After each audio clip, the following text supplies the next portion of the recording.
We are back, baby. I know it's been a few days and kind of weird that I have not been with you all for the past few days since Veda ended. But yes, baby, we are back. We are live Friday night. Friday Night Vibe is here. What is going on? I think we got people in the chat. I appreciate you all coming in and showing out tonight for Friday Night Vibe. And again, thank you guys for hanging out all August long. We are now in September.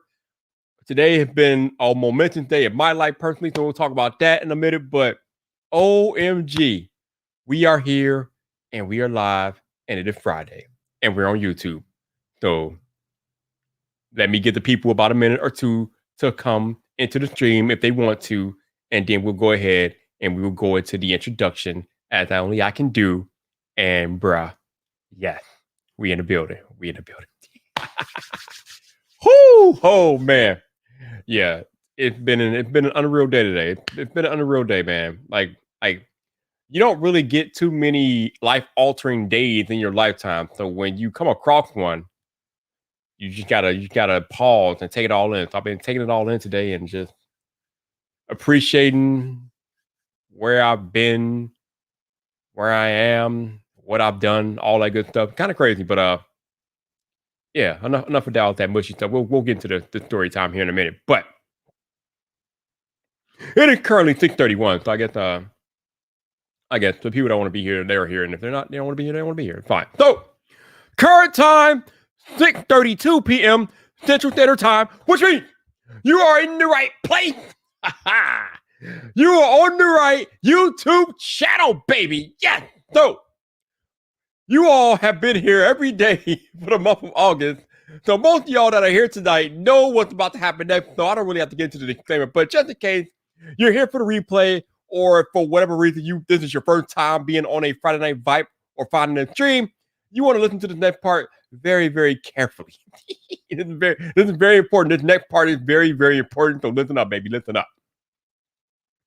If you're not a veteran and if you're new here, this is the part of the live stream where I'm going to need you to turn your volume down. Because if you don't turn your volume down, I will not be held liable for what your neighbors think about you listening to some loud dude on YouTube. That's on you, not on me. That's on you, not on me. Now, did you listen? Are you turning your volume down? Because once I put the arm out, the decibel level about to go way up. So turn the volume down. Let your boy Viper take you there, and then we'll go to work. Oh man. Woo! We got to put a little extra oomph into this one. It's special. We got to put some extra oomph into this one. All right. You've been warned. Turn your volume down now, baby. Woo! Here we go. Here we go. The arms out. The volume better be down. Yes. Oh, yes. Here we go. What's up, people? This your boy Viper, the man about tech, and we are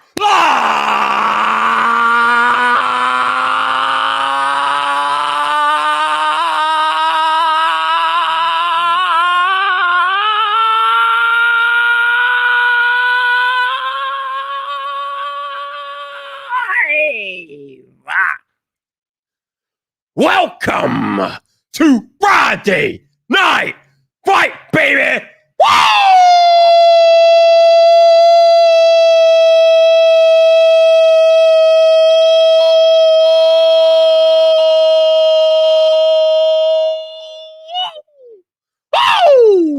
Oh yeah! Woo! It is that day again. We are back. We are live on YouTube. Woo! Oh yes! Now, before I get started with tonight's festivities, let me see who I got in the chat tonight. First on the list is my enforcer, Genosis is in the cut. What's up, bro? How you doing? We got X Gino. What's up, bro? How you doing, baby? How you doing? We have Serendipity Bakery. Hey, Miss Bakery, how you doing? We have my man, Jeff Hale in the building. What's up, Jeff? How you doing, baby? How you doing? We got Cool Gamer coming back for more. What's up, man? How you doing? Who else we got? My homie from the UK, Marvin Wallace. What's up, bro? How you doing? We got Ace Rock Tech out there. What's up, Ace? How you doing, baby? How you doing? Who else we got? Oh, we got Annette Portalaline. Portalaline. Why I get it on to say your? I know how to say your last name. Portalatine. I don't know, probably. We have Annette Portalatine. There we go. Hi, Annette. How you doing? I don't know, probably word by word. We got Mr. Ye out there. What's up, Ye? How you doing? We got Joey T. What's up, bro? How you doing? Appreciate that. Thank you very much. Oh my God. What is this? Who let him in? Greg Gadget coming back. What is going on? What's up, Greg? Long time no see, man. Hopefully you're doing well, bro. What's up with you? My man Alan Osborne is out there. What's up, Alan? How you doing, baby? How you doing? Who else we got? Let me keep going down. I think that's it. That it? That might be it. That might be it. We got a small crowd tonight. That's fine. Cool. Oh, no. We got James Herrera. What's up, James? How you doing?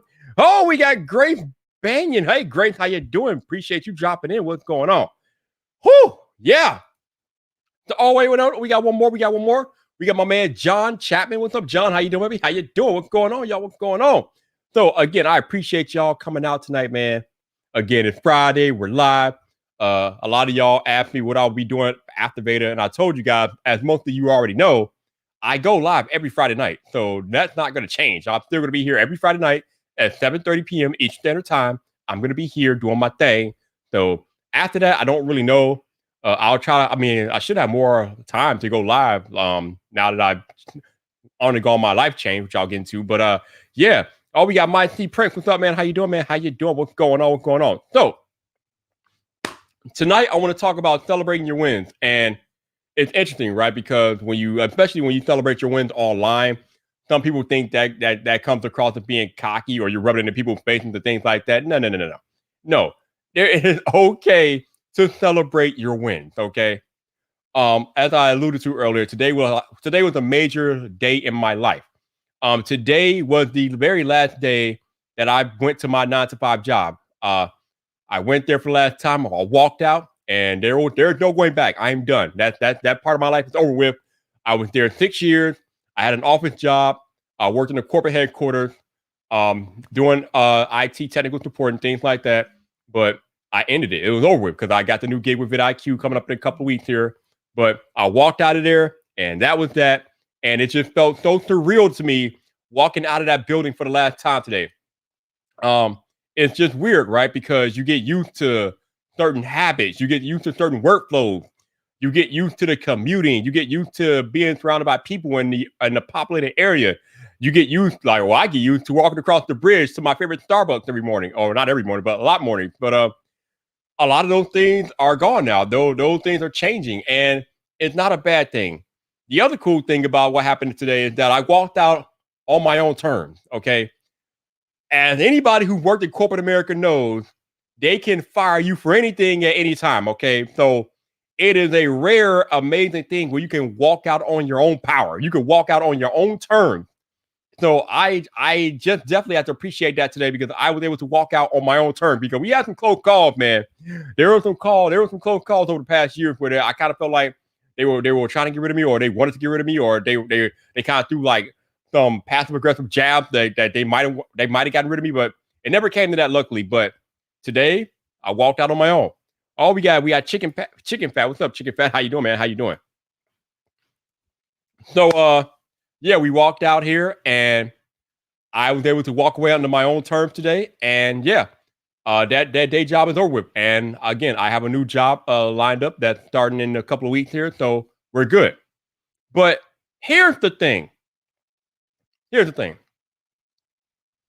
Everything that happened today, everything that happened to me today, everything that led up to this point in time. I have my Batmobile looking janky. Get over here. My goodness. My Batmobile in the back looking janky. Hold on. Wait. Hold on. Yeah, we have technical difficulties. There we go. Much better.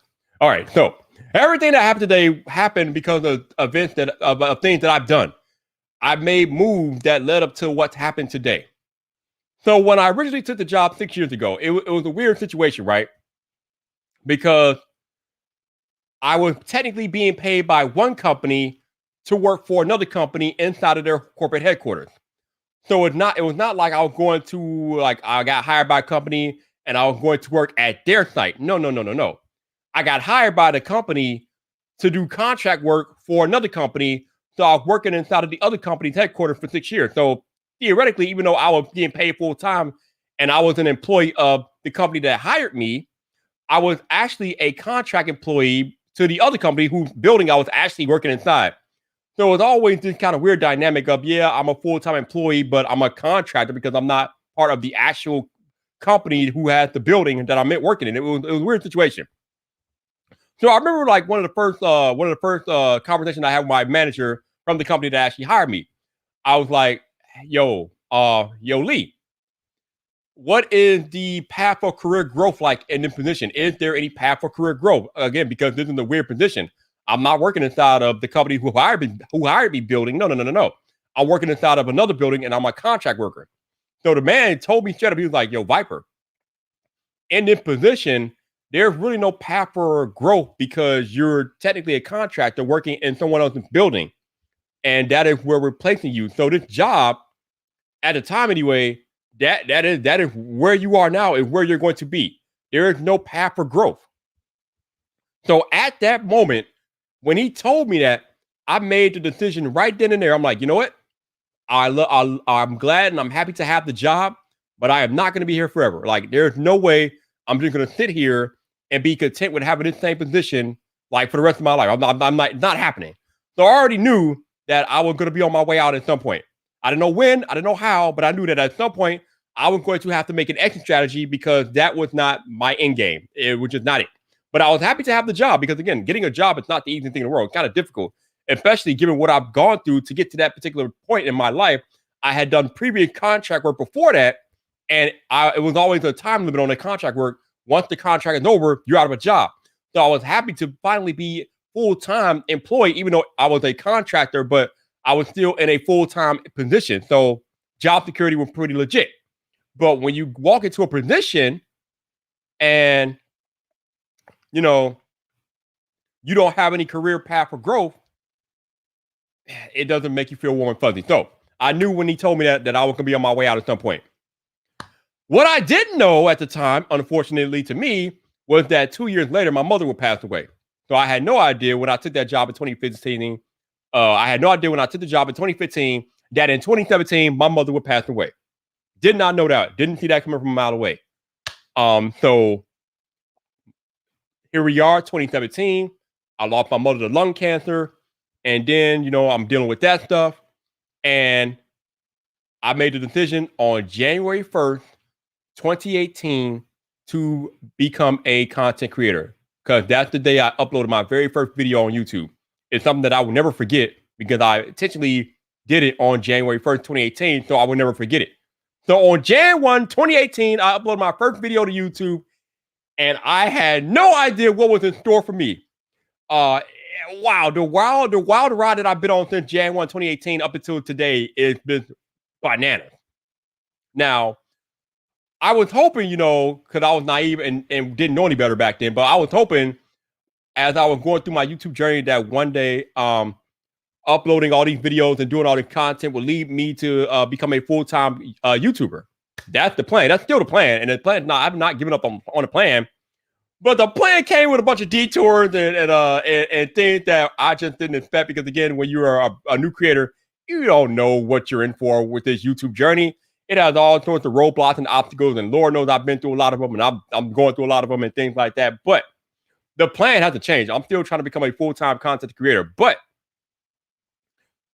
in the midst of going through my trials and tribulations with YouTube, I decided to explore other avenues. I decided to explore other platforms. As most of you all know, I'm not just on YouTube. I'm on YouTube. I'm on Instagram. I'm on Twitter. I'm on TikTok. I'm on Clubhouse now. So I'm on everything. So 3.5 years into the YouTube game, nowhere near being a full-time YouTuber and none of that stuff. So, but of course, I'm not giving up because, again, I know anything can happen anytime. As long as I keep uploading and putting out content, my time will come. I'm not giving up on that. But Clubhouse entered the chat. Whoo! Oh my God. Shout out to Shelly Thanks today because she's actually in the chat tonight. Shelly, I don't know how or why it happened, but I've heard all the talk about Clubhouse and how people were, how it was becoming a popular thing, this, that, and the other. And I don't think I asked anybody directly for an invite, but I think I put it out there that I was trying to get in. So Shelly came into the Viper DM. She's like, "Yo, Viper, you still trying to get in the clubhouse? I got an invite." I'm like, "Absolutely, can we do that?" I'm like, "Yep, cool." So she invited me into clubhouse, and that's how I got in initially. So I got into clubhouse because of Shelly. Even if you go to my clubhouse profile at the bottom, it'll literally say nominated by Shelly. So her face will be on my profile because she got me in there. I didn't know it immediately when I got into Clubhouse, but after the first month of me being on Clubhouse, after that first month, because I got on Clubhouse back in January this year. After the first month of me being on Clubhouse, I knew right then and there that somehow, some way, that app was going to change my life. I knew it was coming. I didn't know how, I didn't know when. I just knew that after the first month of using Clubhouse and all the things that have happened to me on Clubhouse in the first month of me using the app, I knew that it would change my life.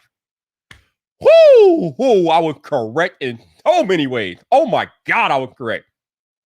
So I'm on Clubhouse. I'm in all types of rooms.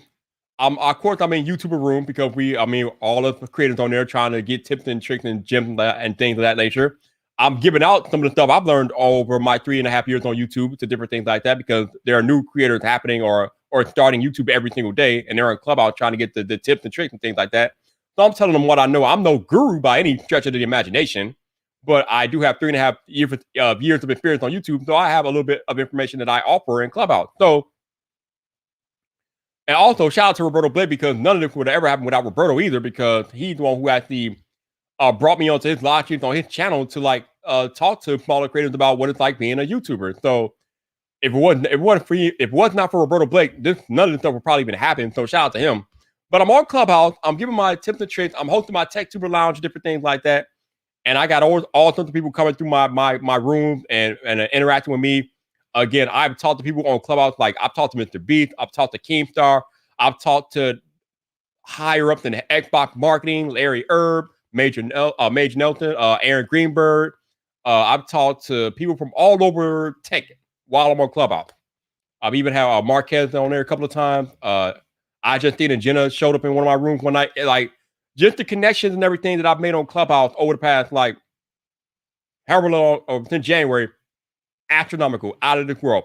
But I knew after month one that my life would change. So fast forward to April of this year, right? So I'm on Clubhouse doing my thing. Somehow, at some point, actually, no, it wasn't even April. I think it was back in February. Back in February, the CEO of VidIQ was in a room that I was in or whatever, right? So he reaches out to me. He's like, "Yo, Viper, love what you got going on in the Clubhouse room. We got to get together and talk at some point."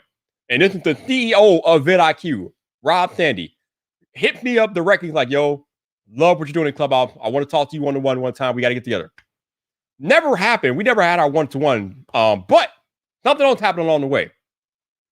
About 2 months later, after that initial interaction with Rob Sandy, I get an email from another executive at VidIQ.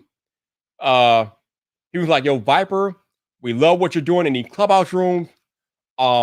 We want to know, is it possible for you to work with us to host room for us, talking to creators about how to grow on YouTube, this, that, and the other." So they wanted to do a brand deal with me on Clubhouse.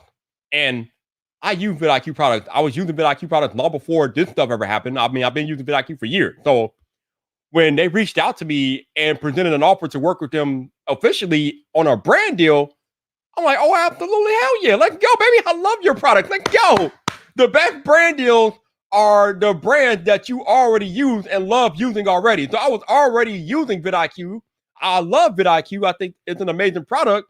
So when they reached out to work with me on Clubhouse, I'm like, yes, let's do it. So at the end of April, I became a creator partner with VidIQ. So I was hosting, and still do actually, technically, but VidIQ paid me a yearly sum of money to host the Clubhouse room every single week, or they did up until recently, but we'll get into that in a minute. So that was my brand deal with VidIQ. Every Thursday night, I host a room in their Clubhouse club, and I talk about a different aspect of being a YouTube creator. I know a lot of times people like the clickbaity rooms, like how to get to a room 0 to 1,000 and blah, blah, blah. I think I kind of focus more nuance on being a creator, like how it is to be a creator. How do you deal with trolls? How do you deal with negativity? how to work with brands, different things like that. I tried to break it down to the more like micro, actually macro aspect of being a content creator.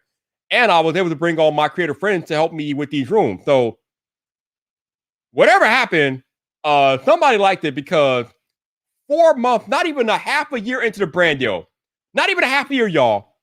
4 months into the brand deal, I get an email from an assistant at VidIQ. She's like, "Yo, Viper, the boss wants to, what the executive that reached out to me initially, she's like, yo, Viper, the dude wants to have a catch-up video conference." So I'm like, okay. So I'm thinking the dude wants to talk about the brand deal and how the brand deal is going and things like that. And I'm pretty sure y'all have heard the story before, but some of you might not have heard it before, so this might be the first time. So the assistant reaches out to me through my email. She's like, Viper, the executive wants to reach out. He wants to video conference you, catching up and things like that. So I'm like, okay. I'm thinking it's about the brand deal. He wants to know how the brand deal is going. What are my experiences? What am I seeing? Different things like that. Because, you know, if a company paying you money, they want to know how's it going out there. They want to know how their money's being spent, this, that, and the other. So I had the meeting with this man, and it's nothing to do with the brand deal. Nothing. I'm like, what? What is this? So first words out of his mouth were, Viper, we want to consider offering you a position at VidIQ. I'm like, what? I'm thinking to myself, I'm not even halfway through the brand deal. Again, the brand deal was a 1-year contract with VidIQ hosting rooms on Clubhouse. So not even halfway through the brand deal, they're contacting me directly because they want to offer me a position. I'm like, okay, what is it that you want me to do or whatever? He's like, we want you to be a YouTuber resident. By the way, if anybody from watching from VidIQ is watching, I absolutely hate that title. Y'all need to change it. I don't know. I know that's Rob's title. I'm glad I don't have the title, but we need to come up with something different. But I digress. Come up with a different title instead of YouTuber resident. We need a different title. I'll deal with that later on. But he's like, we want you to be a content creator. We want you to create content for VidIQ on our channels, and Clubhouse, different things like that. I'm like, okay, cool. He's like, these are the things and the duties that we want you to do. But here's the thing. But and then he was about the general functions of the job and what they want me to do, this, that, and the other. And I'm like, okay. At the time of this initial meeting, though, he did not have a salary. So basically, he just told me, like, yo, Viper, what number are you looking at? So I threw out a number. And I threw out a high number because I know, I figured there'll be some type of negotiation because, if you're going to negotiate, you want to start high. You don't want to sell yourself short. That's why I tell you guys all the time, do not sell yourself short. Always fight for what you think you are worth. So I threw out a high number because I know I'm for a high number because I've already saved this company damn near 6 figures since I started the brand deal. Just by the people I've been able to bring into the Clubhouse rooms alone would have cost them 6 figures. And they didn't pay nothing because I have those connections. So I'm like, all right, I'm throwing out a high number, bro. Because I already brought you all immense value in the 4 months I've been doing this. So I threw out the number. Then it took a little time because we said a couple of other things, and then he went back and talked to the big boss about it, and it took a month.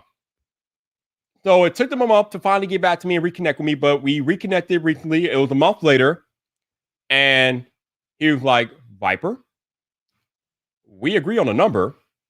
Here are the things that we want you to do. This, that, the other. We don't want you to work with our competitors, all that stuff. Like stuff that is common business sense. I'm like, I have no problem with this. My thing is, what exactly do you want me to do? Where do you see my role at in the company and different things like that? So the number was reached. Didn't even need. I mean, be honest, to be 100 with you guys, there was never a negotiation because I threw out the number. They were like, yo, we got the number approved. That was that. I'm like, all right, wow, cool. Number approved. Didn't even have to negotiate. They approved the number. Ball game. So, discuss the position a little bit more. When do you want to start? I wanted to start next week, but that's the holiday, so they want me to start on the 13th. I'm like, cool. We made a verbal agreement, so I verbally agreed. And then a few days later, I got official paperwork in the mail. I signed it, or not in the mail. I got it on email.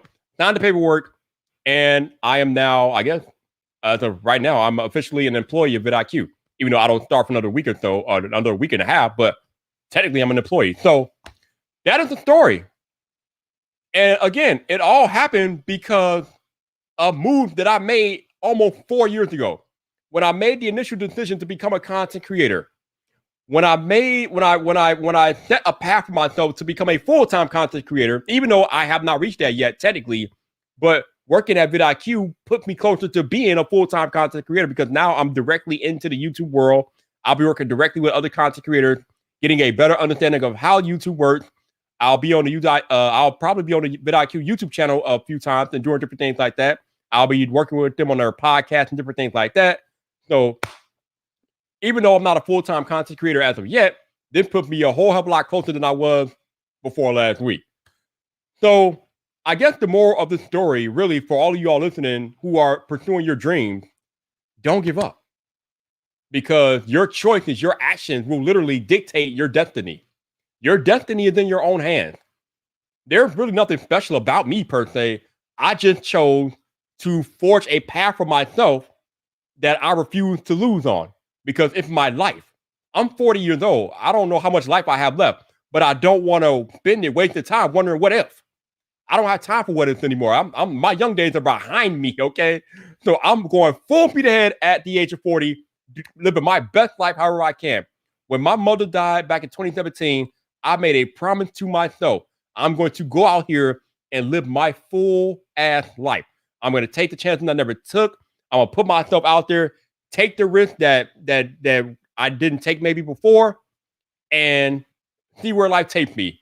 And fortunately, it's taken me to amazing places.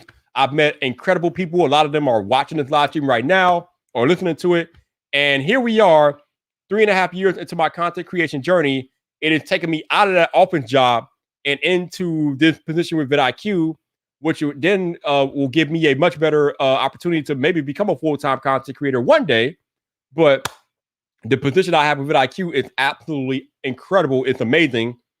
VidIQ is technically a startup company, right? So I pretty much get to have my hands on practically anything and everything at this point. So I get to move around different parts of the company, probably do different things for them and different things like that. My official job title is executive producer.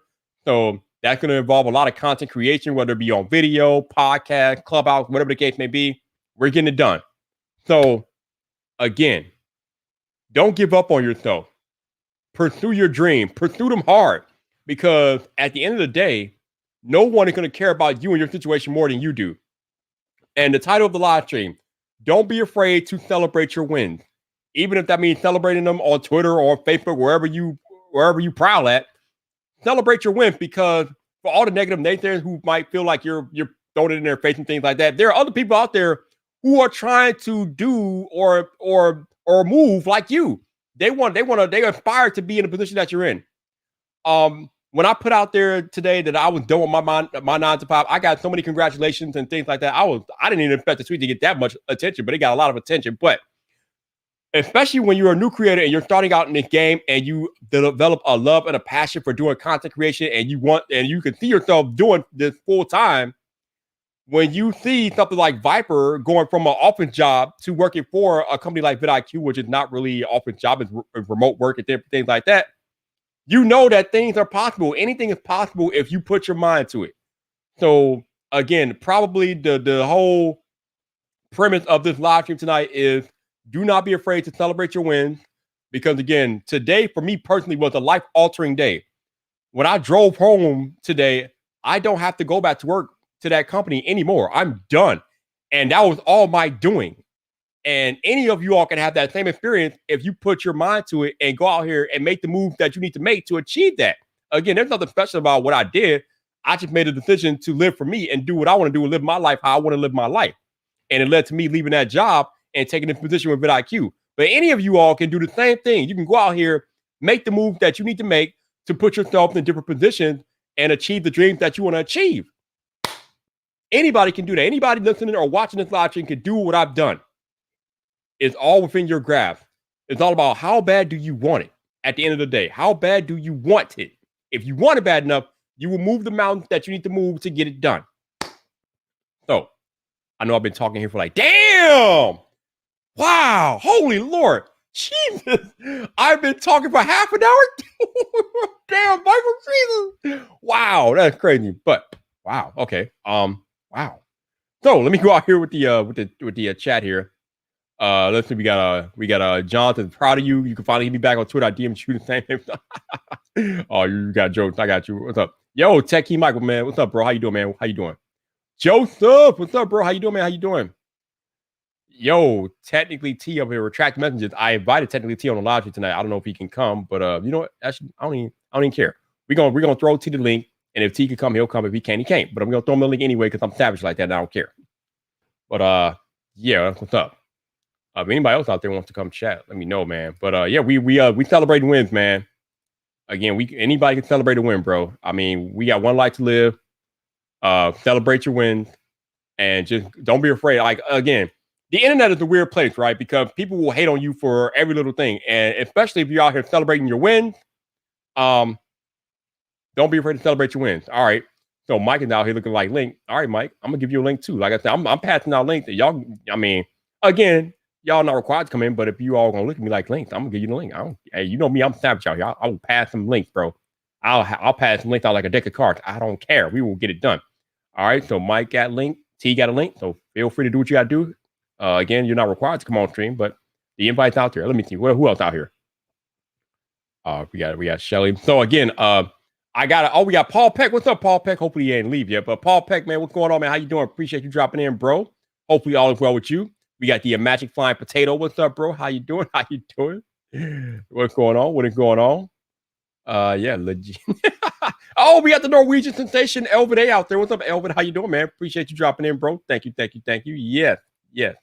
Bruh. Don't start, don't start, man. You know how I feel about that. You know how I feel about that. I feel like I've been violated this year, man. Starbucks violated me this year. Ugh, terrible. Yo, Brett, what's up, man? How you doing, Brett? What's going on, man? Hopefully all is well with you, bro. Appreciate all of you all hanging out. That's right. We passing out links, baby. We passing out links out here. That's what we doing. We got Annette and the well-deserved. Appreciate you, Annette. Thank you. Zane to the congrats, Viper. Way to go. You reach out, you bring value. I try to. Again, so many people want to be a content creator. They want to be a full-time YouTuber. I'm just letting you know that it ain't easy, but it's definitely doable. It's like anything else in life. If you want it bad enough, you can achieve it.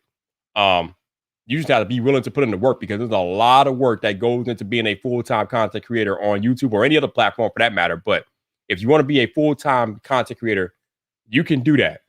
But it's all about how bad do you want it at the end of the day, because it's up to you. Nothing and nobody else but you. You can't make excuses. Either you're disciplined and you want it, or you're undisciplined and you don't want it bad, or you don't want it that bad enough. But if you want it bad enough, you can do that. All right, Magic Flying Potato says opportunity can be found anywhere. Sitting at a coffee shop and noticed a guy with a nice vlog phone setup. Asked him about it 1 hour later. He gave me his business card, executive producer too. Oh, there you go. Oh, executive producer to a nationwide travel show. Ooh, that's okay. That's what's up, bro. That's what's up, see? Opportunities are literally everywhere. That's the beauty of life, You never know where your next opportunity will come from. And the cool thing is that you can put yourself in a position to have those opportunities. We talked about this on these live streams before about luck, about how I feel like there's no such thing as luck per se. But to me, luck is preparation meeting opportunity. So when you prepare yourself for the opportunity that comes, you get things like what happened with me and VidIQ.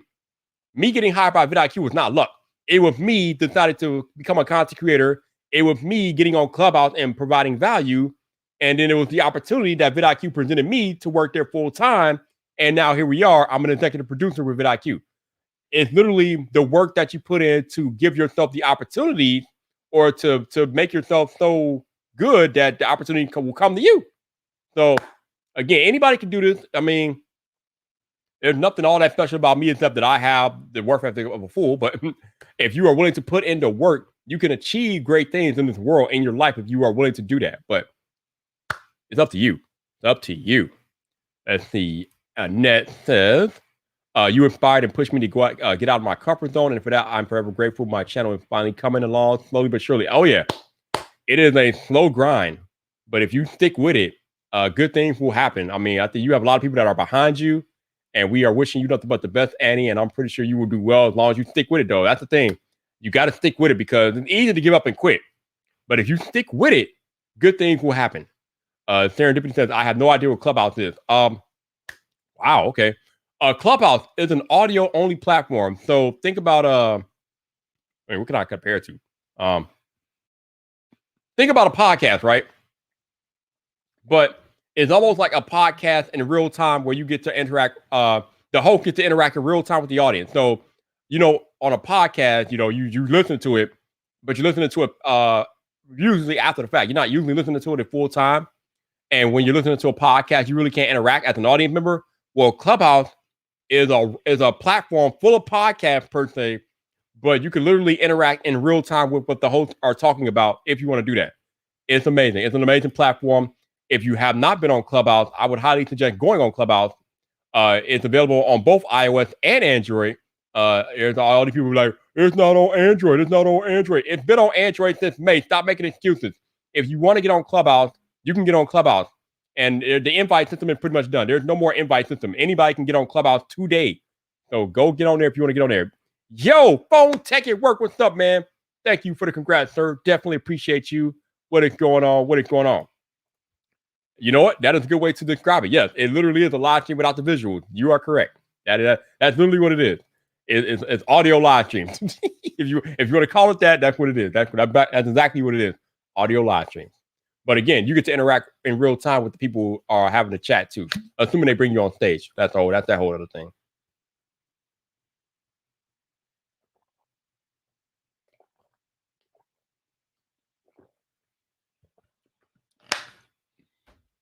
Oh, no problem. Oh, we got James on. What's up, James? How you doing, baby? How you doing? Hopefully all is well with you. That's an old school party line. I don't know. I don't know about all that, but there are definitely some wild rooms on Clubhouse. If you find that section of Clubhouse, yeah. I mean, there are definitely some party lines on there for sure. If you want to roll with there, you want to go there. I'm just saying, if you want to go there, you can find some party lines on Clubhouse. There's some wild things on Clubhouse for real. But there's some definite awesome rooms that you can go into and meet amazing people and have amazing experiences. But yeah. Oh, he's coming in. Okay. So technically T being here 5 minutes. All right. What's up, man? What's up? The captain of VidIQ. That's funny. I'm out to use that one or use the man about VidIQ or something like that. I'll come up with some new catchy tagline. I'll figure it out. I will figure it out. But yeah, if you guys have any questions or comments about anything, let me know. Put them down there. Super chat's open as well. You guys can super chat. You can do that. Not required, but the option is there. Oh, sign up for Clubhouse. There you go. Yo, I have brought so many people to Clubhouse this year. They should start paying me, bro. They should pay me for it. Susie! Hey, Susie, how you doing? Appreciate you dropping in. Hopefully all is well with you. Also, it is September 3rd, which means we are in Vid Summit month. Vid Summit is this month, you all. And it's happening. It's not going to be canceled, nothing like that. It's happening. It's in Los Angeles. And it starts the 28th, which means we are 25 days away from Vid Summit. And this Vid Summit will be unlike any other for the singular fact that Viper is actually co-hosting Vid Summit, which is another mind-blowing thing that happened this year. Viper is co-hosting Vid. Bruh. What is this? All right, is this like an ultimate reality? Is this the multiverse? What is going on right now? If you would have told me at the beginning of the year that I would actually be a part of Vid Summit co-hosting, I would have looked at you like, wait, what? Oh, what planet what are you smoking? But here we are. Viper and co-hosting Vid Summit with my man on video. He's a host. I'm a host. We getting it done. So in 25 days, Viper is flying actually in 24 days, I'm flying to LA. But in 25 days, the event starts and I'm co-hosting it with on video. Oh my goodness. Wow. Woo. Again, if you put in the work and stick to your dreams and stick to pursuing your dreams, good things will happen. It's amazing. Yo, Paul Peck is still here. What's up, bro? I appreciate you. Thank you, man. Thank you. Yeah. Oh, Magic Flying Potatoes is still waiting to hear about virtual tickets for Vid Summit. Oh, damn. I thought they would have got back to y'all by now. That's interesting, man. That's kind of crazy. Hopefully, I mean, obviously they got to get back to you soon because the event is happening in like 3-4 weeks. So they got to get on that. Oh, we had Kanye say he can't wait for my virtual ticket. That's what's up, man. That's what's up. Board fans, that you've been acknowledged for your hard work. Yeah, again, if you put in the work, people will notice. I think a lot of new creators, they're scared that nobody's going to notice them or see their content or different things like that. But like I said before, if you consistently put out good content over and over and over again, somebody will notice you. And it doesn't matter if you only get like 10 views or 15 views or 20 views or whatever the case may be. Only one view can change your life. It only takes one view to change your whole creative career. So if you're a new creator starting out and you're getting discouraged because you feel like you don't get eyes on your content, keep making the content, keep getting better and better, keep putting it out consistently, and I promise you, somebody will notice, and that single somebody could change your life. It's happened to me. It happens to a lot of us. That's how it happens. One person notices you, and it changes your whole trajectory, man. For me, it was John Prosser. John Prosser noticed me. He put me on the channel, and the rest is history. So just keep putting in the work, and you will be noticed too. I think the tickets are up currently. I mean, yeah, I think I don't know how much longer they're going to be selling Vid Summit tickets though. I mean, I know the virtual passes are pretty good, but if you want to go to Vid Summit in person, I don't know how much longer you got because I know they're putting a cap on it this year because of the Delta variant. So I don't know that they're going to be letting that many people in this year, but I think you still have time to get an in-person ticket if you want to do that. That is still available to you. Yeah. Paul Peck knows it only takes one person to change your life out here in these creative streets, man. If you put out that content, one person can change your life. Dude, John says, I'm ready to get that coffee talk during Vid Summit. Got to get that vibrate. I don't know how that's gonna work, man. That's weird, right? I don't know how that's gonna work because I think these Vid Summit rooms start pretty early, so I don't even know if I'm gonna have time to do a coffee talk with these rooms starting as early as they start, and even with the time difference, because obviously here in Central Time, we're 2 hours ahead of West Coast, but the West Coast rooms start early. I don't know. I'll figure that out. It's gonna be weird, but we'll figure it out and we'll go from there. All right, Elvis says, ever since FPT talked about you in a video and told us to check out your channel 2 to 3 years ago, I've been subscribing to you, so therefore I have to thank him. Yeah, man. Shout out to my man John Prosser, who may or may not be listening to this live right now. John, appreciate everything you've done for me and the creator community, bro. Thank you so much. But yeah, John Prosser, that's my dude. We've been rocking with me since day one, and definitely, he's a real one, man.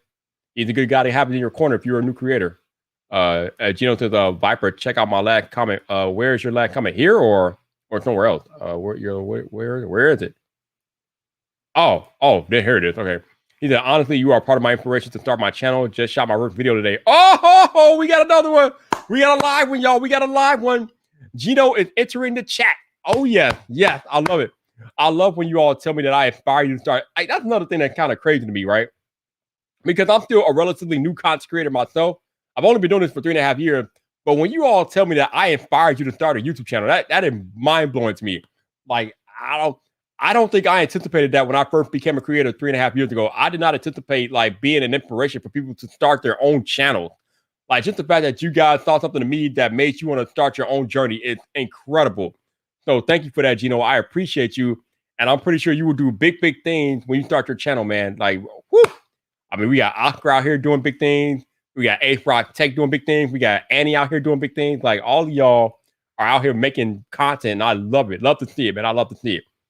Joseph, what's up, bro? How you doing, baby? How you doing? Hopefully all is well with you, sir. What's going on? What is happening? Yo, it is Friday. Can I just say though, it's weird. Like I know. I mean, next week I have off anyway, so I'm not going anywhere next week anyway. But it could be weird, like being here on Tuesday morning and not having to go anywhere. Like just chilling. Like, yo, Viper, you gotta go to work. Nope. No, you don't. No, you don't, Viper. No, you don't. Like just looking out my window, like.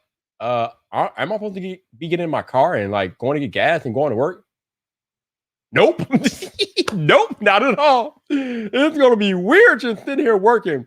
Also going to be, actually, it's not going to be that weird working from home because I worked from home for 7 months during the pandemic before I went back into the office. So the work from home stuff, I need to set up a proper work from home station though, because I do not have a proper work from home station here. So I'm definitely have to work on that. We have to do some reorganizing of the house because I need a standing desk. I need a proper chair. I need all that stuff. So I got to figure that stuff out. But we'll figure that stuff out. But yeah, the work from home. I love the work from home environment. The work from home thing is lovely, man. But we definitely gonna work on that. Mike said all day coffee talk. Man, I mean, hell, sometimes coffee talk has ran all day. It's kind of crazy. But yeah, work from home life. I'm definitely looking forward to work from home life. I am so glad that I no longer have to commute in Chicago traffic. Thank you, Lord. Thank you. I'm so glad. No more Chicago commuting. Thank you. Oh, whew. Oh man, no more commuting. No more commuting. No more paying $300 a month to park my car downtown. None of that trash. I'm done. It's over with. Yeah. Terrible. Not doing it. We're not doing it. We're done. Also, shout out to the 40 people that are watching the live stream right now. We got a lot of lurkers out there. So shout out to my lurk squad.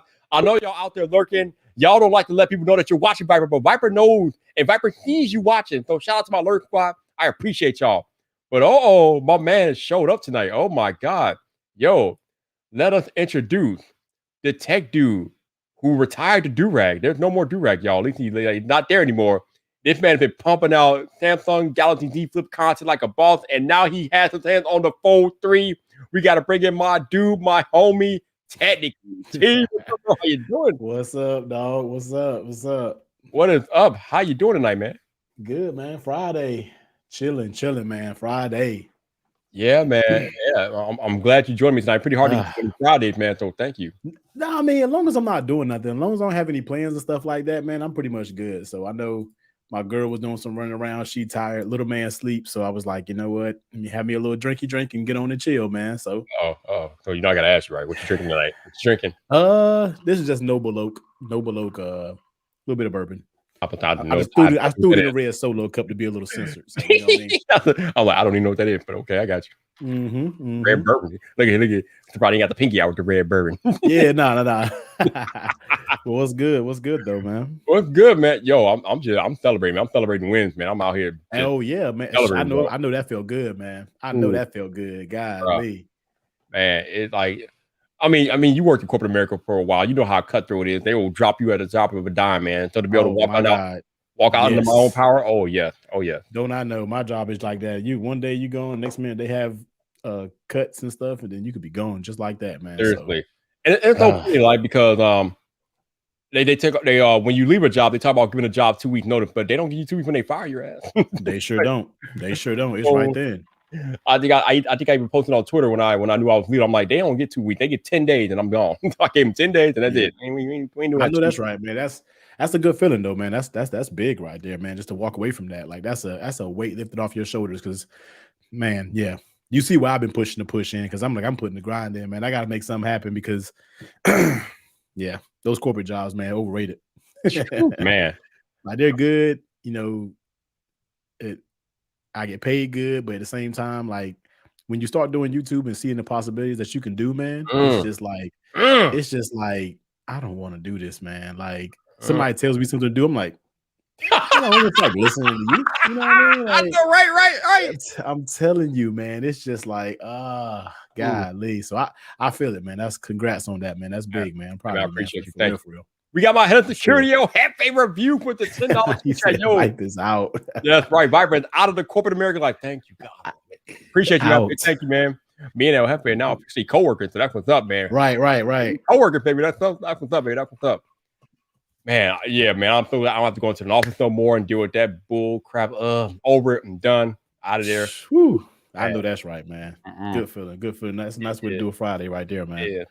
I mean, don't get me wrong. I am going to miss my short walk from Starbucks, and now I got to drive to Starbucks when I want to Starbucks. I got to drive out there now. But the drive. How far was that commute? How far was that commute to work? Oh, the commute to work was anywhere from 35 to 50 minutes, depending on traffic, bro. Well, when you live in those metropolitan cities, man, that's just kind of what it is. You don't even trip over being like an hour to get somewhere. It is what it is. Yeah, it's part of the life. You mean you gotta do it. But no more of that. No more commuting. Thank God. Yeah. Hey, I heard that, man. I heard that. So how's T Life? How's the little one doing, man? He's good, man. About to be 2 this month. He's about to be 2 years old, man. Which is unbelievable, right? 2, dog. He'll be 2 on the 24th, man. So he's good. He's good, man. So trying to plan, September is here. So like you said, Vid Summit is right here, man. So trying to plan his birthday, and then right after his birthday, we out. You know what I mean? So yeah, up, man. He's good though. He's good. Just growing like a weed, man. They do not stay little forever, bro. I got to get him on the stream one of these days because he's just too active now. Like the terrible twos is start early. You see what I'm saying? So I bet, man. But yeah, But man, he's good though. He's good. I look forward to finally meeting you in person though here in LA. I know, man. Yes. It's about to be a ball, man. Like, I gotta slowly get stuff together, man. Like I want to get some business cards. I want to get a bunch of stuff going on. Oh, you should remind me to do that too. Yeah. Like I'm working on that probably. I need to reorder them because I changed. I'm probably gonna work on that tomorrow. No, we're gonna be busy tomorrow. But I need to get like my girl was like, get some business cards. She's like trying to give me order. Like, you need to get business cards. You should get some new merch. And I'm like, all right, I might try to bust all right, y'all. Man. It's about to get wild in here because my man is in the back. He's in the back chilling. He's ready. He's looking clean cut. My man got a Z Fold 3. He don't know what to do with himself. We got to bring in my man Tech King. Mike, what's up, bro? How you doing, man? What's up, man? What's up? Last time we was up here was shenanigans, so it might be shenanigans again, man. Like, I'm about to. I had to come on through because I'm about to cut the camera off. I got to finish this real quick, but I'm in here, man. I'm chilling. I've been talking about this all week. I just dropped 3, boy. He got the Fold 3 on what to do himself. Yeah, man. I'm over here setting mine up, man. Yeah, I mean, I just can't. I can't justify getting a Fold 3 when I got the Fold. No, I feel you. Like I'm not keeping both of these. I'm not keeping the Flip. I'm not keeping both. But I'm pretty sure it's going to be the Fold because I sent this thing back last year and I instantly regretted it. And then as soon as I got it back in my hands today, I was like, oh my God, this is what I missed. Like, I don't think this is the Flip. I love the Flip. I love my Flip, man. But we're gonna see. We're gonna go through the weekend. We're gonna go through the weekend. Try to tell that, man. You pop this. It's just when you pop this thing open and then just I gotta finish setting my home screen up and all that. Like, try to tell that, man. Me and I'm in love again, man. I told Hefe. I said by Friday, like clockwork. And what he post today, wide open. I was like, let me see you know, man. There you go, man. I already got my white stone dome on the front. I got my ring key case on, so I'm already protected. I'm good, man. Yeah, you already prepared, bro. I'm good. I'm ready to hit the weekend. I'm ready to hit the weekend full speed ahead, man. I'm still rocking it, bugging naked. Oh no. Whew. Yeah. But it kind of hurt because I pulled that Samsung case off and it pulled my D-brand skin right off of the Flip. I was like, God, I got extra ones, but it snatched it right off too as soon as I pulled that Samsung case. But I was like, you know what? I don't know. We'll see. I love that Flip, man. It'd be hard for me to turn it back in. It's all bow our heads for T's Flip. And the iPhone 12 Pro Max, the iPhone 12 Pro Max is up for sale right now. Oh man, too funny, man. So how you been, Mike? What's going on with you, bro? Man, I can't call it, man. I had a really good day today. So I can't call it, man. I had a real good day today. Went for an orientation for a job. I was still on the fence about if I was going to take it or not, and it was supposed to be an overnight position. I walk in and they're like, "Well, what makes you want to work day shift?" And I'm like, I got a baby on the way. The dude was like, "Oh, you didn't say that during the phone interview." And I'm like, "Yeah, I did. I told the recruiter I got a baby on the way." He goes, "Well, I got a route that goes from here to here, Monday through Friday, every other weekend, starting at 5 a.m. How you feel about that?" I'm like, "God damn it. When can I start?" So it's a good day today, man. Today has been a damn good day. I must agree with you, Mike. Today's been a damn good day, man. Yeah, ain't nothing wrong with Friday. It's been a good Friday, man. It's been a good week, though. Yeah, salute to you, man. Salute to you, Mike. That's awesome, dude. That's awesome, man. Mm-hmm. All right, I appreciate you, man. Thank you. Yeah, man. Amazing. Amazing. Open and close. Open and close. My question is, can we get El Jefe in here, though? Can we get El Jefe in here? El Jefe, man, you might as well go ahead and come through, kick it with your boy. Can we get El Jefe in here, though? That's what I want to know. Where you at, Jefe? Where you at? He probably shooting B-roll or something, man. Come on, LFA, put your out for us. I got to shoot about 200 B-roll clips before he dropped. Yes, Lord. Yeah, boy. I respect it, though. I respect it. Mm-hmm. You can't hit on the Jefe B-roll. The Jefe B-roll is legit. That should be buttery. It'd be pretty. It'd be pretty. Pretty AF. Pretty AF. Pretty AF. Pretty AF. Yeah. So you've been waxing poetic about this Z Flip for over a week now, but you're gonna turn it back in for the Fold, huh? Okay. The battery, man, is killing me. You know what though? The battery really doesn't bother me really because I'm home all day. You know what I mean? I'm sitting at this desk working all day. You see what I'm saying? Like I'm right here. I got MagSafe charger over there. I got a Samsung wireless charger. I got a Nomad on my desk. I got a Type-C cable over here. So it's like honestly, the battery doesn't bother me. But when I leave out, that's when I'm like, here we go. You know what I mean? Like, even though I got car chargers, I don't know. For me, I love the flip. I don't see a justification to keep them both. I'm the person who don't keep a bunch of phones sitting around. You know what I mean? So it's just like I'm using one or the other, because if I start using the fold heavy, I know I'm not going to go back to the flip, especially if the battery is what I think is going to be up here. And I can already tell right now the battery is pretty decent just for me setting it up. It's already not, the battery really ain't moving like that. So I'm like, all right. So I'm going to give it a few days. Then we'll go from there. Mike, how's the Fold 3 battery working for you, man? It's been pretty good. I would say I could leave the house when I go to work at my current job, and I'm out 12 hours. I get home, I got at least about 40 to 35% left on the battery. Oh, damn. Okay. Yeah. So I'm not complaining. I just want to put it on record that I have provided El Jefe with the necessary credentials to join us tonight. So if it's up to him now, it's up to him. Not the necessary credentials. Yes, he has the necessary credentials to do what he needs to do. So just let y'all know. Mike. Hey, Viper, I'm not sure if you. I'm not sure you know, but Tech Odyssey going to visit Summit too. I thought that's right, man. He DM'd me. It was like, I got my information. I was like, he want that Del Taco. I'm trying. Del Taco. He ain't going to Vid Summit for Del Taco. That's what he said. You know he want that Del Taco, man. I got a Del Taco in Warner Robins, Georgia. He got to go to California. I've seen a Del Taco before. You want that Del Taco, bro? I don't know. Yeah, I don't know. I've never had Del Taco though. You ain't never had Del Taco either? I've heard of it. And I feel like I passed right by one or something like. All right. Traveling, yeah. Check me out. You been to Cookout, right? Oh yeah, Cookout on the street. We just went yesterday. Yeah. Tacos from Cookout. I've never had tacos from Cookout. All right, go have a taco from Cookout, and then in your mind, imagine that times 2. That's let's get some tomorrow. Yeah, that's Del Taco. Oh wow, that sounds like be lit. I'm gonna try that out. It's gonna be lit. I feel like there's something's gonna have me in LA every year. I told my girl, I was like, I feel like we're gonna be in LA every year now. Visit Summit, bro. We're going. I talked to the missus about it. I said I would like to go next year. She was like, I've never been to California. We already putting aside the money. It was everything for me. I've never been to Cali, so I was like, all right, we're gonna knock 2 birds out with one stone. Where the palm trees are. There for a whole week hanging out. Oh yeah, whole week. I cannot for a week. Man, I've been to Cali, but the only time when I went to Cali, it was work. Like I was in and out in like the same day. So a whole week in the sun chilling. Oh yeah. So what goes on at nighttime, Vipe? Like after everything is over, what's the night like? Like what goes on at night? Ooh. So on night one of Vid Summit, before the conference even begins, there's a networking party. So depending on how the weather is, there's going to be a party outside. There's going to be a lot of people there. You get to meet some people, walk around, say hello, network, and do all that good stuff. So they have a networking party just to kick the thing off. Is there adult beverages at this party? I'm gonna say probably. I'm not sure. I think so, but I'm not 100% sure because I don't drink. So I wouldn't really look it. But yeah, I'm gonna say probably. I look forward to it next year.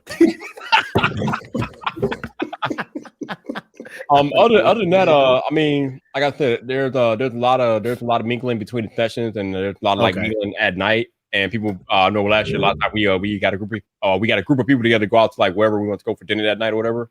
Yeah. I think last time I was there in 2018, I think it was me, Andrew Edwards, El Jefe, Shelly, and a bunch of people went to a sushi place, I think. Yeah, I'm looking forward to doing stuff like that because I know me and my girl both like to go out to eat. So it's just like I know by night we're gonna be going out to eat, like trying to find the best restaurants in the area and going to them. So, and I got a group of friends that live, two friends that live in LA, but kind of a little further out. They like take 30 minutes. They're 30 minutes from where we're at, so they're gonna meet up with us one night and kind of go out to dinner and stuff like that. So I know that every single nighttime, I know we're gonna be out. So I know I'm gonna be mingling. Yeah, crazy. So pivot real quick. Either one of you familiar with the situation that's going on or been going on with Austin Evans lately? Mm-mm. Okay. All right. So I guess Viper has to do story time. Okay. Uh-oh. So Austin Evans made a video, I think 3 or 4 days ago, I think maybe 5 days ago, called the new PlayStation 5 and works because apparently Sony is selling a newer PlayStation 5, I think, across the pond somewhere. I don't know exactly where, but come to find out, the newer PlayStation that they're selling is, I guess, in 333 or 33 gram platter or 330 gram platter or whatever. I think it's 30 gram platter. So Austin got his hands on one of the newer PlayStations, had it in back here, and he opened it up next to the current PlayStation to see what's going on. So when he opened it up, he saw that the newer PlayStation has a smaller heatsink. So after he made some preliminary thermal testing on a newer PlayStation, he determined that it runs a little bit hotter than the OG PlayStation. So that was the whole premise of the video, that the newer PlayStation is worse because it has a smaller heatsink. It runs slightly hotter, but not a big deal, but it is what it is. Right. When I tell you T and Mike, the fanboy came for this man's neck. God, I know they did. Bro. Is that console fanboys? Right. I saw a video pop up on my feed today. I didn't watch it because I don't just didn't really give a damn. But some dude made a video where he was like, Austin Evans is wrong. And it was like the thumbnail from that video. And I was just like, oh yeah. Okay. Yep. So the fanboy back and check it out there. They've been going after him. They apparently, according to him, they docked him and they've been threatening him and other. It's stupid. Come on, man. All because this man said the newer PlayStation runs a tad bit hotter. Like, come on, bro. Come on, man. Like, I see this dude in the new PS5 is worse. Yeah, I see it right there. It's just and then he made another video and said, "Let's talk about the new PS5." Yeah. He made an updated video talking about the things that have happened since the original video. And it's wow. I gotta check it out tonight. Then I didn't know. I mean. I'm still trying to get a PS5, so let's not even talk about that. Like, I don't know. I don't even play my Series X, but I don't play it because I'm waiting for Forza this month. I know it's iPhone month, but it's also Forza month.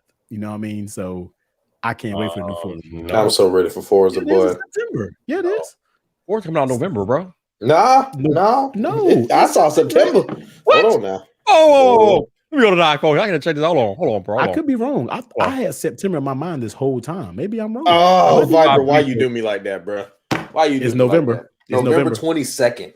Y'all out of order. Wait. Y'all order. That's that is the initial release of the game. Sorry. Let's see, when is it? When is Forza 5? I gotta wait there. It's coming out in November. Yeah, I thought it was September, man. I don't know why this whole time I thought September. Now, if you want your NBA 2K, you can add that in September. Absolutely. Yeah, I usually get 2Ks. Look, November 5th, man. Damn. I told y'all. Listen to Viber. How do it, man? Hashtag listen to Viber, bro. Messed me up, man. But yeah, you gotta wait for November. Talking about some. They're working on a fourth P. I could have had a PS5 probably if I would have stayed consistent. But bro, I'm not pressed about getting it. a PS5 is like a Olympic sport. T, I'm gonna tell you who to hit up, dude. Hit up GravX on Twitter. DM him. Tell him you're looking for one because I don't know what he does. The man got kids and a wife and everything. I don't know what he does, but he shot me the DM. He said, "You still looking for a Series X?" And I was like, "Yeah." He was like, "They at Best Buy. I got it within 10 minutes." Wow. So here's some type of way he knows how to get on. Yeah, I do know another easy way to get them for me, and I have just been following up. My cousin, he's in the military, and back home they be having him on the military base all the time. Like they'll get like stock of like 20 of them on the military base, but everybody on the military already got them. So sometimes they sit, but you know everybody don't know because you can't get on base. So I also got to hit them up and be like, "Hey, get one for me, and I'll send you the money." Only active members thought they can get their hands on those. Yeah, exactly. So I got to hit him up because he went and got 2 PS5s for both of his sons for Christmas, and I was like, "What?" He's like, "Yeah, I just went in there and bought 2." I'm like, you know what, T? You just messed me up.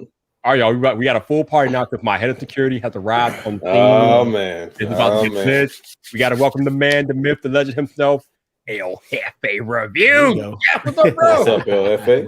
What's going on, fellas? My dude, what's up, man? Party up, man. We got a party up in El Jefe. We have a party. What's up, bro? I'm just chilling, bro. You know, just doing my work, the usual. So you know, handling business. I'm actually way behind, but it's all good. I was just scripting, bro. Just getting all my notes together because I'm gonna try to batch record a bunch of videos, but focus, man. I've been lacking focus. El Jefe batch record. I can't even imagine that type of batch record. Like, can't do it, bro. I mean, it's basically like a batch record is something like close to 3 hours, probably. Yeah. So it's tough, man, because my voice will start really falling apart after like an hour and a half, 2 hours. So, but I'm gonna try to do it as probably do like a 2 hour and then try to do like another 2 hour session later in the day or something. But yeah, it's rough because every video, man, I'm quite verbose, man. So yeah, that's why I can't even keep my mind. I can't even for as detailed as you go. There's no way I can batch record and stay that detailed for hours. There's no way. Yeah, I'm gonna tell you why I give El Jefe respect, because I can't script the video worth a damn. Man, it's not full scripting though. That's the thing. It's just it's essentially like a note. It's usually anywhere from like 1 to like 4 words about what I want to say. And then I just speak naturally based on what I just wrote in that note. So like if I'm saying something like, I'll say something along the lines of these don't have volume control. So I'll write no volume control. And then I'll go into a spiel like, and sadly, these do not have any volume control. I really wish they would have had it, but unfortunately they don't have it here. So I'll just speak naturally, but it's based on that little talking point.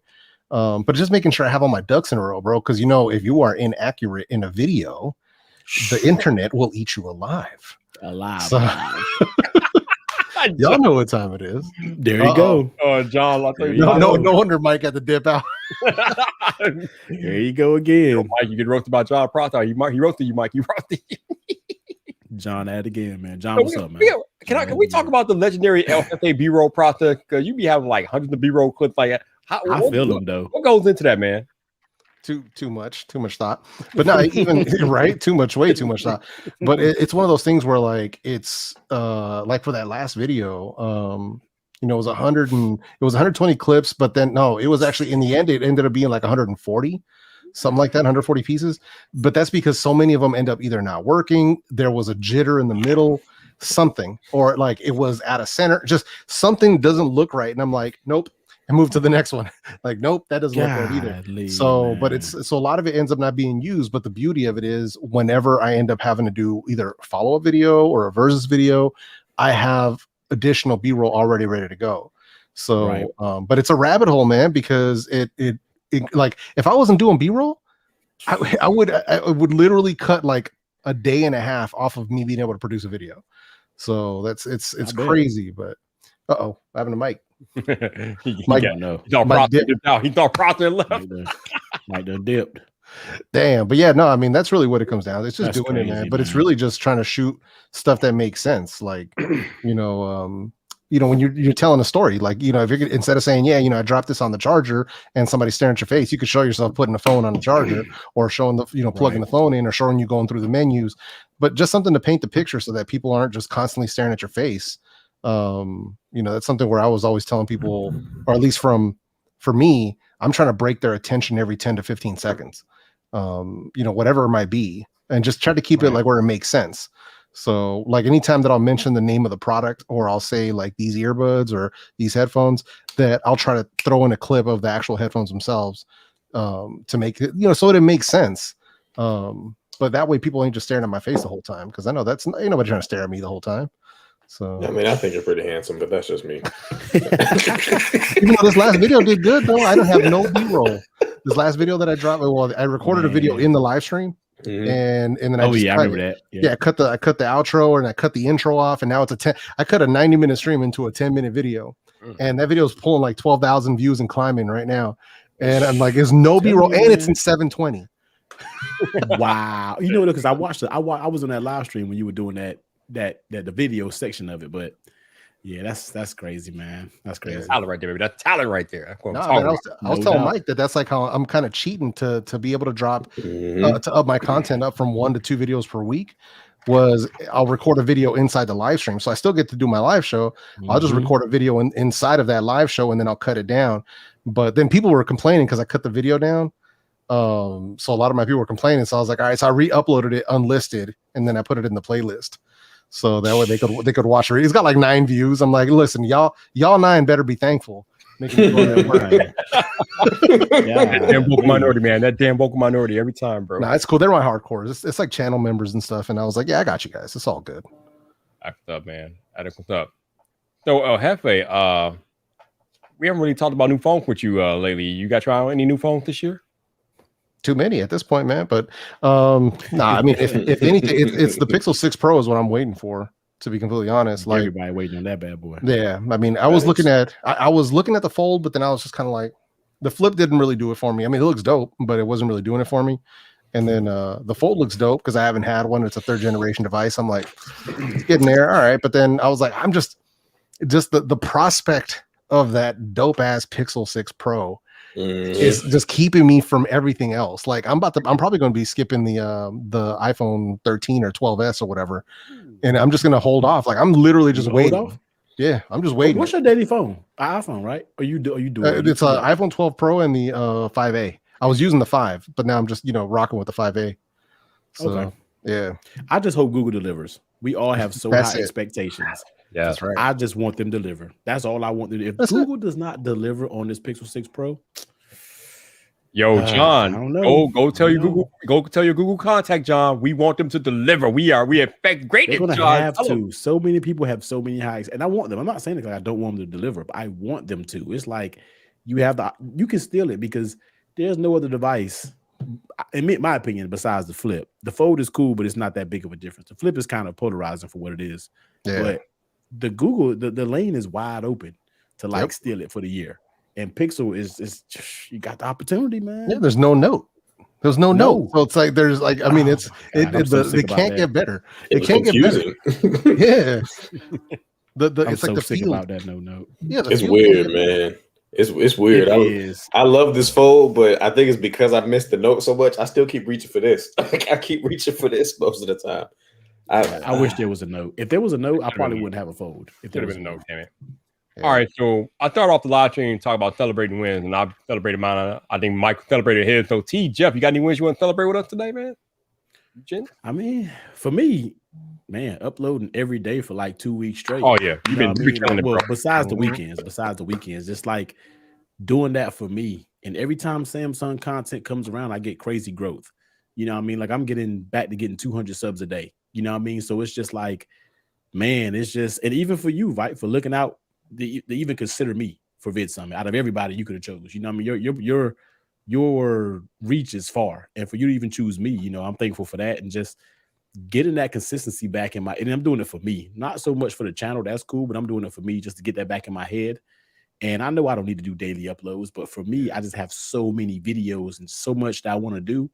And I've gotten to a groove of when I record, of when I edit. So it's just like I'm in a good groove right now. I'm in a real good groove. I have like 15 videos on my board right here that I got to record. You see what I'm saying? So it's like I'm in a groove. I feel good. I feel good about the channel, and I'm feeling good right now. So I love it. I love it. Hell, what you got? What you got for it? What you got for it? Man, I ain't got nothing, man. I'm just chilling. I'm just chilling, bro. Like I literally ain't got. It's just everything's smooth, man. I really can't complain. I didn't have anything major like happen or anything like that. So yeah, more than anything, I mean, if a win, I mean, I don't know, man. Okay, line. I know if win. I don't know why he's not talking about it, but I'll talk about it for him.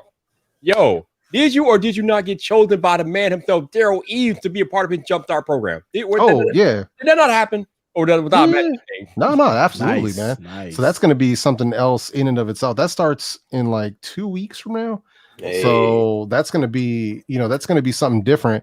I'm more than anything, I'm kind of nervous about it because that puts a lot of pressure on that. So when it comes to that program, especially him giving it to me the way he did.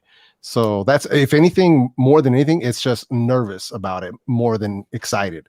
You know what I mean? Because that's big Daryl Eves, bro. Like I'm gonna feel if I don't do something major and blow up or get that silver play button in a couple months, then I'm gonna feel like I let him down. So that's the only problem with that. It's a little bit of pressure that I wasn't expecting. So we'll see how it goes, but it's just something special. Like, and I'm not taking it like for granted either. That's actually why I'm putting pressure on myself because, for people that don't know that 12-week program, first of all, they're picky. Like they don't just let whoever pays come in. Yeah. And the fact that I didn't even have to pay, and it's over $5,000, that's not nothing. And so right. and the channels that have done big have like really done well, like Christina getting over 100K, Dr. Stan blowing up to 1 million. I mean, there's some major channels in there that have done really good. So I'm just like, the only thing that worries me is that it's going to fundamentally change the whole vibe of my channel. That's my main concern.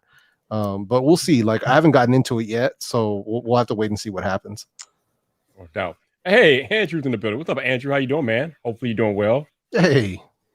Yeah, man. Hey, listen, man. As hard as you work, I'm pretty sure that you'll crush it. Big things, man. You'll crush it, bro. Yeah.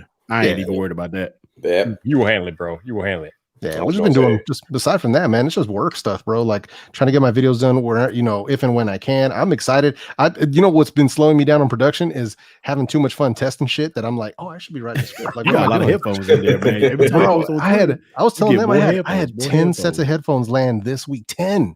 Wow, that's crazy, man. Bro, and I was like, you go into it, like, man. If I kept it simpler, I'd be better off. Man, I bet. But now you got that process, right, man. You go. I can't even. Every time I think about doing a headphone review, I'm just like, it'd be so like simple because I'm a person who doesn't really do audio. Yeah. But I do know, like, I like the Buzz too, and I want to do a video about them. But it'd be nowhere near comprehensive. You know what I mean? It'd be super regular ear person. You see what I'm saying? So yeah.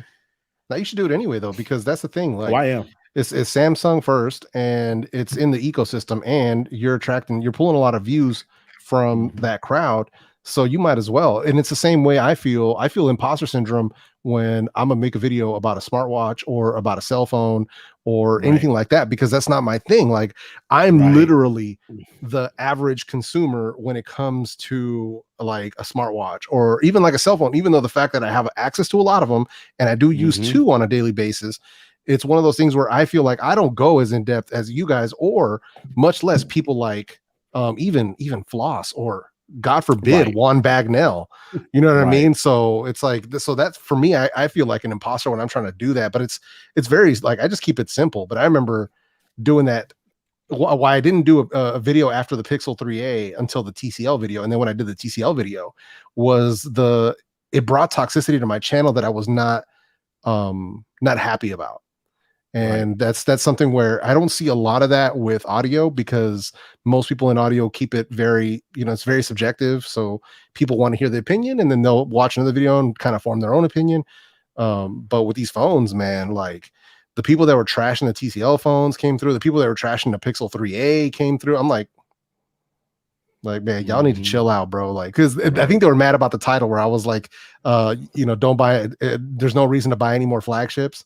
And like for me, I mean, it really did it though. Like that was my honest opinion. Like it was when I got that phone, I think I had the S10 Plus, and then I got either the Pixel 3, I think it was a 3A, and I was like, I don't, what do I need this for? For what I do with the phone on a daily basis, what do I need a flagship for? I don't. Yeah, like I really don't. So that's like why I didn't get the 12 Pro Max.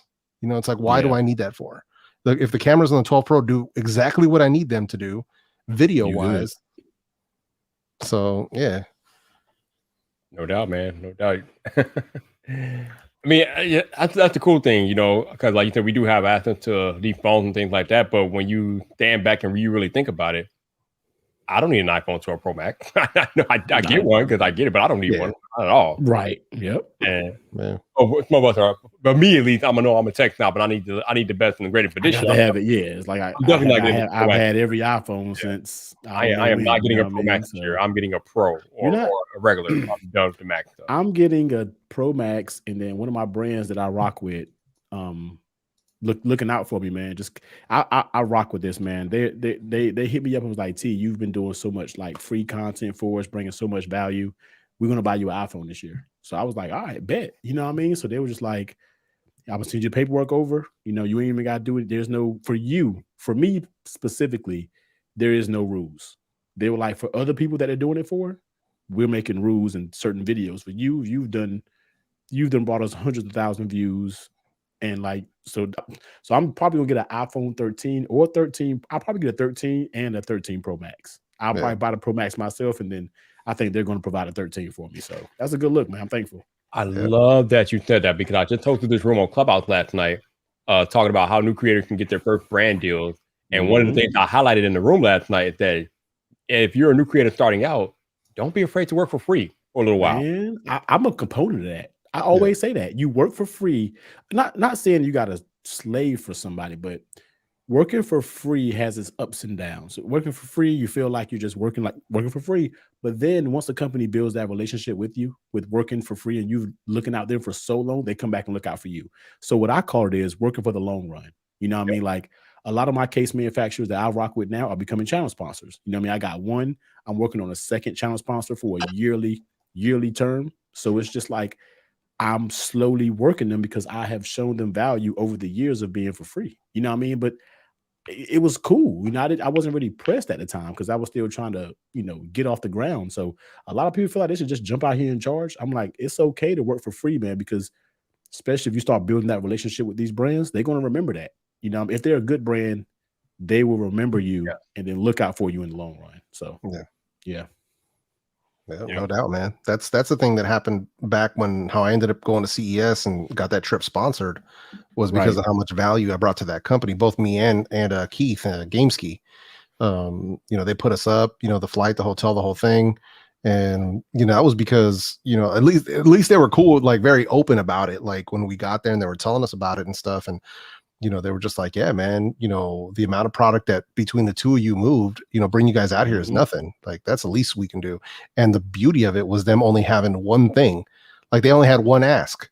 And we just had to do that one, basically just kind of host a quick little get together at their booth. I think it was like on the second day. Aside from that, I was there all week. And I could do whatever I wanted because I asked them, I was like, what are your requirements? Like, what do you need me to do? Because both me and Keith were trying to hit them up. Like, what do you guys need from us? Like, we need to hammer this out so that we can set up the rest of our schedule. And they were like, oh yeah, we just need to do this one event. And I'm like, what, for real? And they were like, yeah, that's it. After that, do what you do. And I'm like, man, say less. Right. I'm rocking out. So yeah, no, it was cool. Man. So yeah, it's wild. Clutch. Yeah, they came back realize that, man. Yeah, people don't realize that, like, oh, I'm not working for free. I'm not doing this and that. I'm like, all right, like you build that relationship, man. Them companies gonna come back and look out for you. You see what I'm saying? Like, be surprised. And that's big respect to that case company. Like, man, that was love. You know what I mean? I didn't even expect to see that even coming, and I was just like, that's what's up. You know what I mean? So yeah, it could come full circle, man. You just gotta keep putting that work in. You know what I mean? Just keep being consistent. It's gonna come full circle. So no doubt. Yo, Chris, what's up, bro? How you doing, man? Hopefully all is well with you, bro. All right. Hey, what's going on, man? What's going on? What's up? Hey, Chris is in the building. But yeah, and that's why I highlighted that point yesterday in the room, because again, like T said, you work for free for a little while, and then when it's time to get paid, you're gonna be the first one to get paid because the brand and you name your price. They know what you bring to the table. They know what you bring. When you got a work out there, you know what I mean? Boom. I mean, I told you guys earlier tonight. I started off, I was hosting the clubhouse room for VidIQ or whatever. We were doing a brand deal. And then 4 months into the brand deal, VidIQ was like, yo, we want you to come do this full time for us. I'm like, oh, okay. So here we are. So not that I wasn't working for free, but I was on a brand deal that wasn't paying me nearly as much as I asked them for now. And here we are. So, hey, don't be afraid to work for free for a little bit or whatever. Be sleeping, man. Build up that relationship. Because here's the thing. Here's the thing. It's about the relationship. The relationships are key in the content creation game. If you can establish these relationships, you can go far. Oh man, you got something on your hands, then, man. Networking is key, man, and not only that, because when you start building up friendships and connections and really get to know people, and people will vouch for you that you did not expect on certain things. And I'll tell you one thing, like even for myself.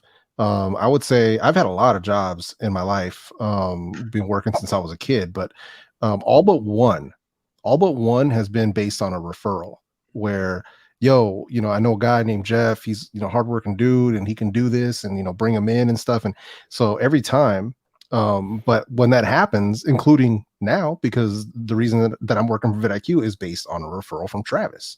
So, and it's not that like I don't have my skill set and everything, but if they're looking at 10 different people, who are they going to talk to first? The person that gets a recommendation from inside. So that's going to be something where that's a major thing. Like it's happened to me multiple times, but it puts pressure on you too to perform. And I'm good with that. Like, if somebody's going to put, their name on the line to say that I'm good, then I'm going to make sure that I show out, like do everything I can to, to prove that, to make sure that they know it's appreciated. So, but that's the beauty of it, man. You build up those relationships and it's like amazing stuff can happen. So, there's a lot of things that have happened that I did not expect. The sponsorship, I wasn't expecting that to come down. stuff like that. So, and even then, just other opportunities that present themselves. It's you just kind of keep putting yourself out there. And Vibes is a prime example of that, because where people will underestimate him based on vanity metrics, and it's just like, if that's what you're looking at, if you think that is the picture of what he's out here doing, then you're missing 90% of what's actually going on. So people need to understand that don't think these numbers are everything, because they're not. It's nice, but it's not everything. So reach is a real thing that cannot be measured, and that's a real thing. Because now, I mean, you literally went from you're making content at the house to now you get to work from home. You know what I mean? That's not nothing. Like that's because that's me too, right? So it's one of those things where I did not expect to be having a career shift at 38 years old. You know what I mean? So I was one of those things where I was ready to go. Like I was, working towards my retirement, the whole thing. I was going to be in there at that job. Assume that I stayed there, I would have been there probably the rest of my life. So, having that shift happen. But now, I mean, it's the opportunity. We self-taught. Like every creator is out here teaching themselves a lot. Editing skills, marketing skills, social media management, like all this stuff that you think is not nothing. It's something, and they're marketable skills. So, you never know, man. Like I'm trained to do completely different stuff than what I do now. So, because it's funny, man, because I was certified. Like I could still take an entire, office copier apart and put it back together. I can still rebuild engines and stuff. That's not, skills I got. But, it's funny how that works out, because what I thought I was going to be doing is not what I am doing now. So, ain't it great though, man? The creator economy has opened up so many opportunities, especially during the pandemic. The pandemic has just opened up the entire floodgates. Like it's the Zoom boom. It's the Zoom boom. The Zoom boom. That is a good way to put it. You right about that, right? That's the truth. Okay, what is the Zoom boom? I'm lost here. Well, no, it's just because everybody's working from home, so it's the Zoom. Yeah, the Zoom boom. Like last year when it was like, how are we gonna figure this out working from home? Zoom. Can you imagine owning stock in Zoom? Oh my god. Before the pandemic? Oh, bruh. Can you imagine how much money you got now? Man, I did Zoom. I never even heard of Zoom until the pandemic. Me neither. I don't think I did. I know I did. How do you not have heard of Zoom? Wow. I had never heard of Zoom before the pandemic, ever. It was Skype. Like, how would you Skype if I needed to do something like this? Yeah, now I didn't hear about Zoom. Now it's like, hey, we're having a Zoom party. Cool, I'll be there. Yeah, for real. I got family members that we do it once a month. We do a meetup on Zoom. Everybody has a drink in their hand, and it's like it's a bunch of us on Zoom. Me just chilling. And my brothers and my cousin, every week we would Zoom Friday night. Well, no, first it was a group of friends that was in Atlanta, like my close group of friends. Every Friday around 6-7 o'clock we would Zoom. And then me, my brothers, my cousins, that's all over the world would Zoom every week, like on Saturday night, get our drinks, and it was a thing. It was a thing. That's how we communicate. You know what I mean? So. Nah, man, that Zoom mess is crazy, man. I'm telling you. Yeah. Yo, Trenton, what's up, man? How you doing, bro? Wow. I just saw the gif of that dude walking into that courthouse. Yeah. So look at all me. That is literally Trent's Jeff, yo. I swear that is him. I'm gonna ask you to say that as help. Why are you not here, Trent? I see you there, but why are you not here? Trent was streaming, so Trent's stream equipment should be already set up. Yeah, why are you not here, Trent? I'm just saying. Sorry if I'm looking down a lot. I'm still over here setting up this fold. That's why I keep looking down. Oh man, I love you, but I got the phone in my hand. I'm still set. I'm just trying to set. I'm not even mad, bro. I ain't even mad. I'm just sitting like the home screen and stuff. So where's Trent at? Come on, Trent. Come on. We got to get him that. We got to get him that track jacket that matches. Yes, we do. I need him to just do that whole scene over. You know, Trent, if you're watching this, I know you're watching it. You're in the chat. You need to be in here so I can say it to your face. But he's coming. He coming. Let me give him a link. Okay. Where's the link? Okay, cool. I'll wait till he gets here then, because I have an idea. I have an idea for that. Or you can get that program that puts your people's faces on GIFs and stuff. I just need Trent to do that again. Right? Like, I need him to do that. That should be his intro for every video. I want him to do it. Oh my God. If that was his intro, oh my goodness, yo. I want him to do it next year when we all go to Vid Summit. I want him to walk into Vid Summit with that outfit on. Just like dude. That's what I want him to do. I want him to do it next year. Oh my God. RP3, what's up, man? Thank you, sir. I appreciate it, bro. What's up, Rob? What's up, man? Hey, RP3 was good, dog.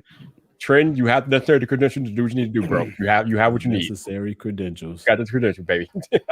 I'm telling you, bro. But it's gonna be good, man. Like I'll be seeing y'all you know, in the evenings and stuff. I don't know when y'all flying in. I'm getting there Monday. So Monday. I'll be in there Monday night though. Monday. Yeah. I don't get it till like 10:30 at night. I'll be there Monday morning. Okay, yeah, I'll be in there. Work on Monday. Oh, okay, nice. Yeah, no, I'll be in there, and then Monday, so I'll be chilling. So if you want to get together Monday night, it's all good. We'll just be chilling. I'm gonna get there probably around like noon or 1 or something like that, and I don't think check-ins until like 1 or 3. Yeah, like check-in like 3, I think. Yeah. So I'm gonna try to get an early check-in to get my stuff, you know, squared away. But after that, I'm just gonna be chilling, bro. Like, you know, I still gotta figure out what my options are gonna be for food, because that's gonna be slim. I'm gonna see if I can get a mini fridge in the room, because I can't eat what everybody can eat. So yeah, it's hilarious, because it's like, you know, one of my boys is like, what do you mean you want to diet, bro? You as big as you ever been. And I'm like, hey man, I mean, it is what it is. Like, yeah, man. Yeah, my flight through again at 9:45 that Monday morning. So, yeah. Man, what the hell you gonna be doing all day, Vibe? That's a good question. I have no idea. I'll figure it out. You gonna be at the beach with all your luggage, bro? Yeah, I'm coming in. By the time I get to that room, we're gonna be knocked out. Like I said, my girl coming with me. So by the time we land and get situated, we're gonna be. All right, y'all. The internet favorite troublemaker has a great stuff for his presence. We have to introduce the man, the myth, Mr. Trent Tech. What's up, sir? How you doing, man?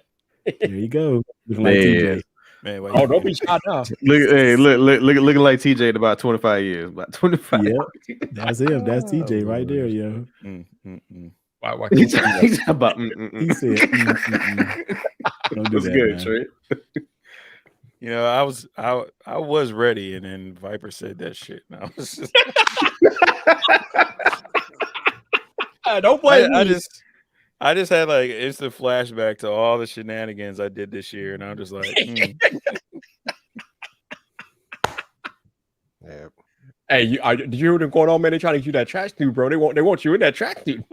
Yo, look, yeah, you not gonna lie, I literally spent like an hour one day just trying to search the internet and go to like Amazon. I'm like, what is the name of that jacket? Like, look, I'll take a knockoff version of it. Just like, let me get it. You know that jacket was like Chanel or like Gucci or something like that. It's something expensive. Look, I just need to roll to New York. You know, they got it sitting on, you know, the side of the street for like $20. You know, Canal. knockoff. Go to Canal Street. Yeah, wherever, right. man. Wherever. Just oh man. They got one of those in LA too. Trent, I'm telling you, this is what we need to do. Me and you need to start coordinating right now. We're gonna make this happen next year at Vid Summit. That's how you walking in. You gonna walk in like that. I'm gonna have the Don King. That's how we're gonna make it happen. We're gonna make it work just like that. I'm down for that. I am down for that. So what was that thing called? Put your face on a GIF or something.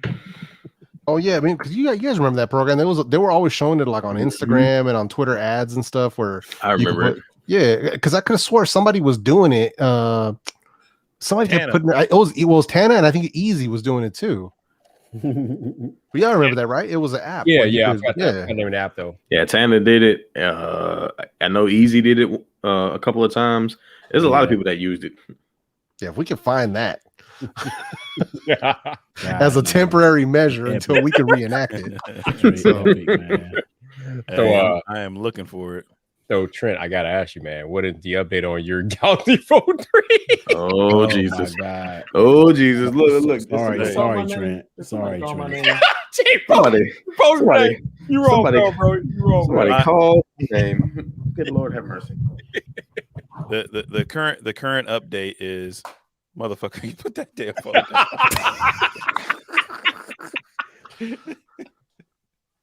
Oh, he voted for that. T.A. right, bro. T.A. right. Look at that full frame bokeh on that thing, boy. Hey, no, make it big screen. Let me enjoy the full thing. I want to see it all. Yeah, boy, yes. Look at that thing, boy. Hey, yo, look at that there, boy. Y'all crazy. Oh my god. Oh, God. So what's going on with yours though? Are they thinning or that is crazy? What are they doing with that, bro? Well, after Samsung told me that they shipped it to FedEx, and then FedEx told me that they never got it. Samsung sent me an email this morning saying, "Hey, your order is on back order due to limited supply." And so I'm like, "So y'all didn't send it, right? Like, why lie? You didn't send it." So essentially, if I don't, receive the phone within the next 7 business days, which is not next Tuesday, but the Tuesday after next, then they will refund my money. But I'm like, y'all didn't send it, so just cancel it and refund the money now. Really? That's why are they BSing? Battery exhausted. Damn it. Trent has had it. You hear me? Yeah, I have a problem. He got canceled. Look. I'm ready. Okay, I'm ready. There we go. There you go. It up. Nice. Well done. Oh, that's funny. Instant recovery. Mike, what are you doing, Mike? You should stop. What are you doing? Mike, stop beating up the mic. Seriously. Stop beating up the mic. You gotta mute it before you do all that, man. Right. I thought it was muted. I'm still trying to figure out the button. My bad. I think said woo, woo, woo, woo, woo. Look, I was over here twisting it back into place. My bad. It's a whole bunch going on right now. What you mean, T? What's going on?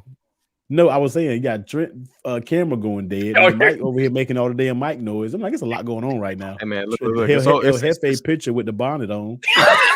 Right. It was just a lot happening at one time. You know what I mean? Bro. Oh my god. Exactly. I mean, it's Friday night, man. Anything happens on a Friday night, bro. That's it, man. You already know. Oh my god, man. Wow. Ooh, so what y'all got going on this weekend? Anybody got any big plans this weekend? what is going on? Throwing the grill on, man. Oh, you're doing the grill, okay? Yeah, man. Throwing that grill on Labor Day, man. So I'm gonna cut the grill. That's right. The tallest, right?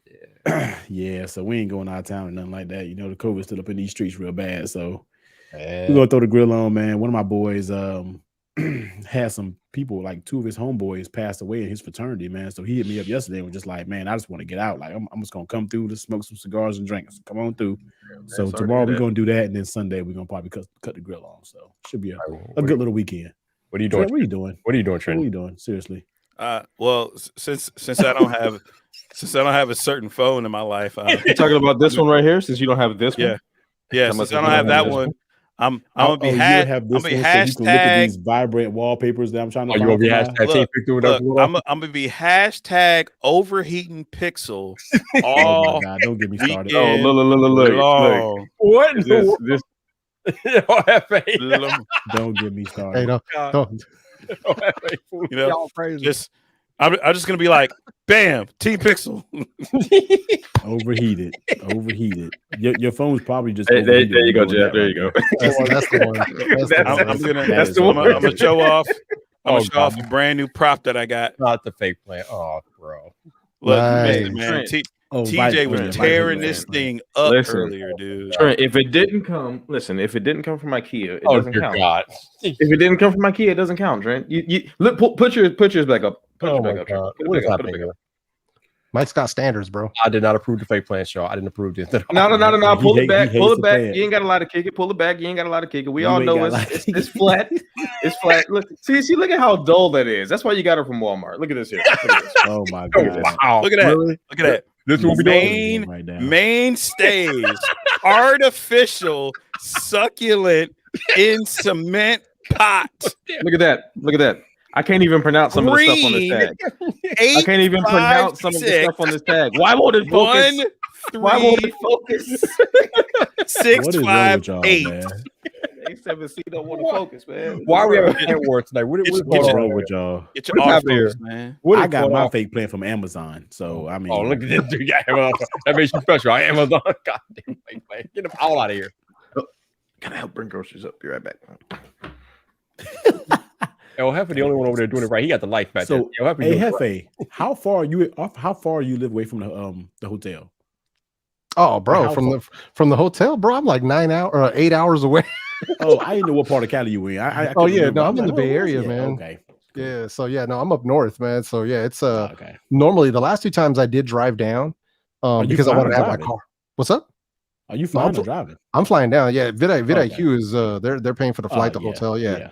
So, but because the last 2 times we kind of made it like a family trip because my brother came down, my wife came with us. Yeah. And then like we hit Disneyland and did all that stuff. But this time, since it's just business, then it's just gonna be me.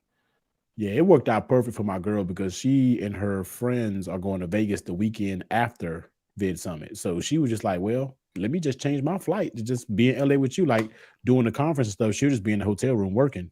You know what I mean? So I was just like, all right, cool. So and then when it was time to go, she'll fly to Vegas. I'll fly back to Atlanta. So it worked out perfect, because our son's birthday party is literally on that Saturday, and then Sunday her parents will be here. They'll just take my son back with them, and then we'll be free. And then Monday we gone. So. Freedom.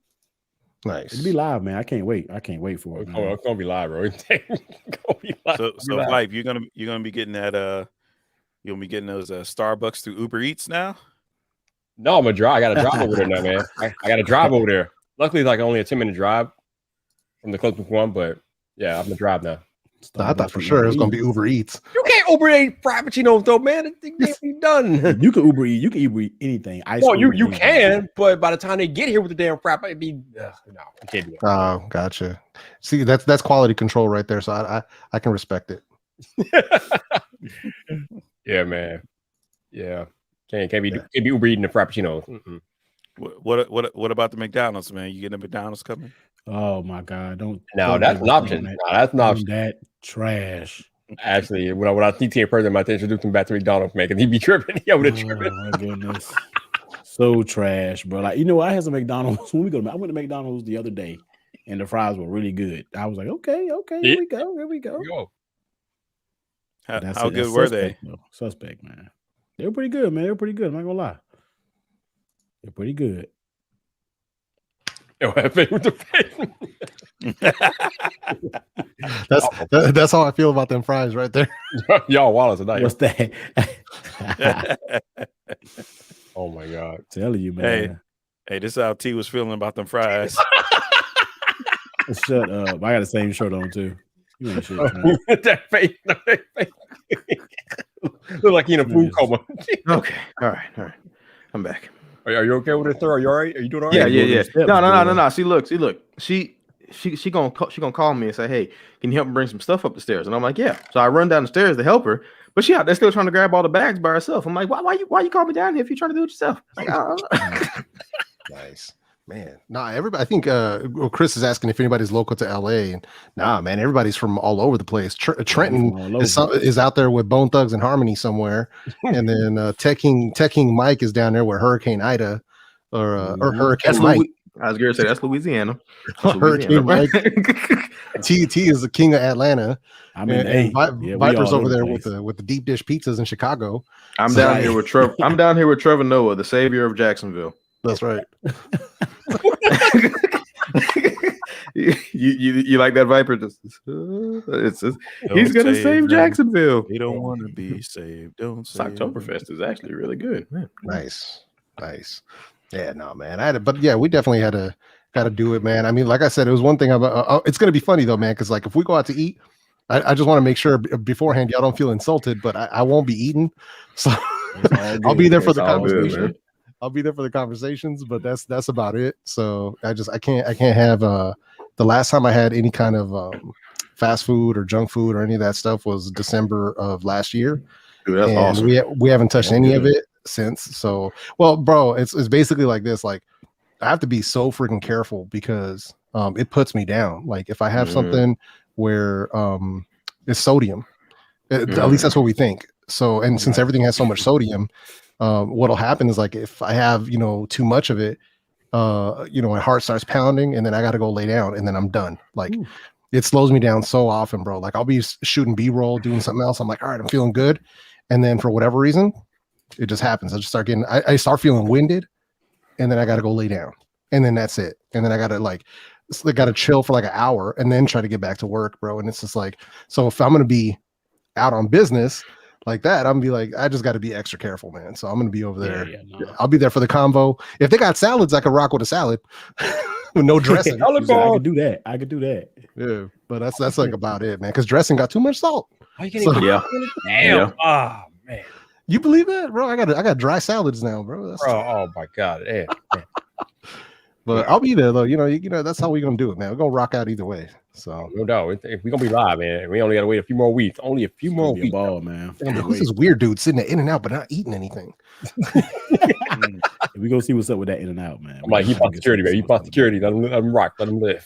That shit is so funny. It's hilarious because In-N-Out is like 5 blocks from my house. Like it's literally just right here. Yeah. So we used to rock with it, but that's why I got tired of it, man. But and then what's his name? Tech Odyssey Adam talking about Del Taco. And, Yeah, Del Taco cracks me up because Del Taco's like Taco Bell, but you can get French fries. But now you can get fries at Taco Bell. So Nacho fries. Somebody hit me up and say, T, we about to go charge. Yes, come on, let's go. I'm with whatever, yo. Let's do it. Yeah, he don't care. He eating everything. He don't care. yeah, usually the day wraps up at something like around 5 or 6. Oh, that's early. But everybody is like, yeah, but I mean, the way it was, I mean, I'm sure it might be a little bit different this time because who knows if the hotel is going to be putting restrictions. But when it used to like end, like the last class was like over at 5, bro, it was lit in the lobby, in the lounge, at the bar. Like it was lit. And people were like, oh yeah, everybody getting together, hopping in Ubers and going to eat sushi or going to the buffet or going everywhere. Yeah. So, but then everybody would always come back to the lounge or the lobby. And Viper knows we were out there just kicking it, bro, till like 10, 11. I remember I was shooting a collab video with D Niman at 2 in the morning, bro. Yep. So like, I'll be ready for it all, man. Bro, See, I hear T saying that, and I'm thinking about stuff like, man, if I was out there, that sounds cool. But that 3-hour time difference, everybody gonna be hype at 8 o'clock. I'm gonna be like, it's 11 o'clock back there. I know, right? I know. I'm about to go ahead back to look. I'm about to go ahead on back to the room here. It's only 9 o'clock. It's midnight in Florida.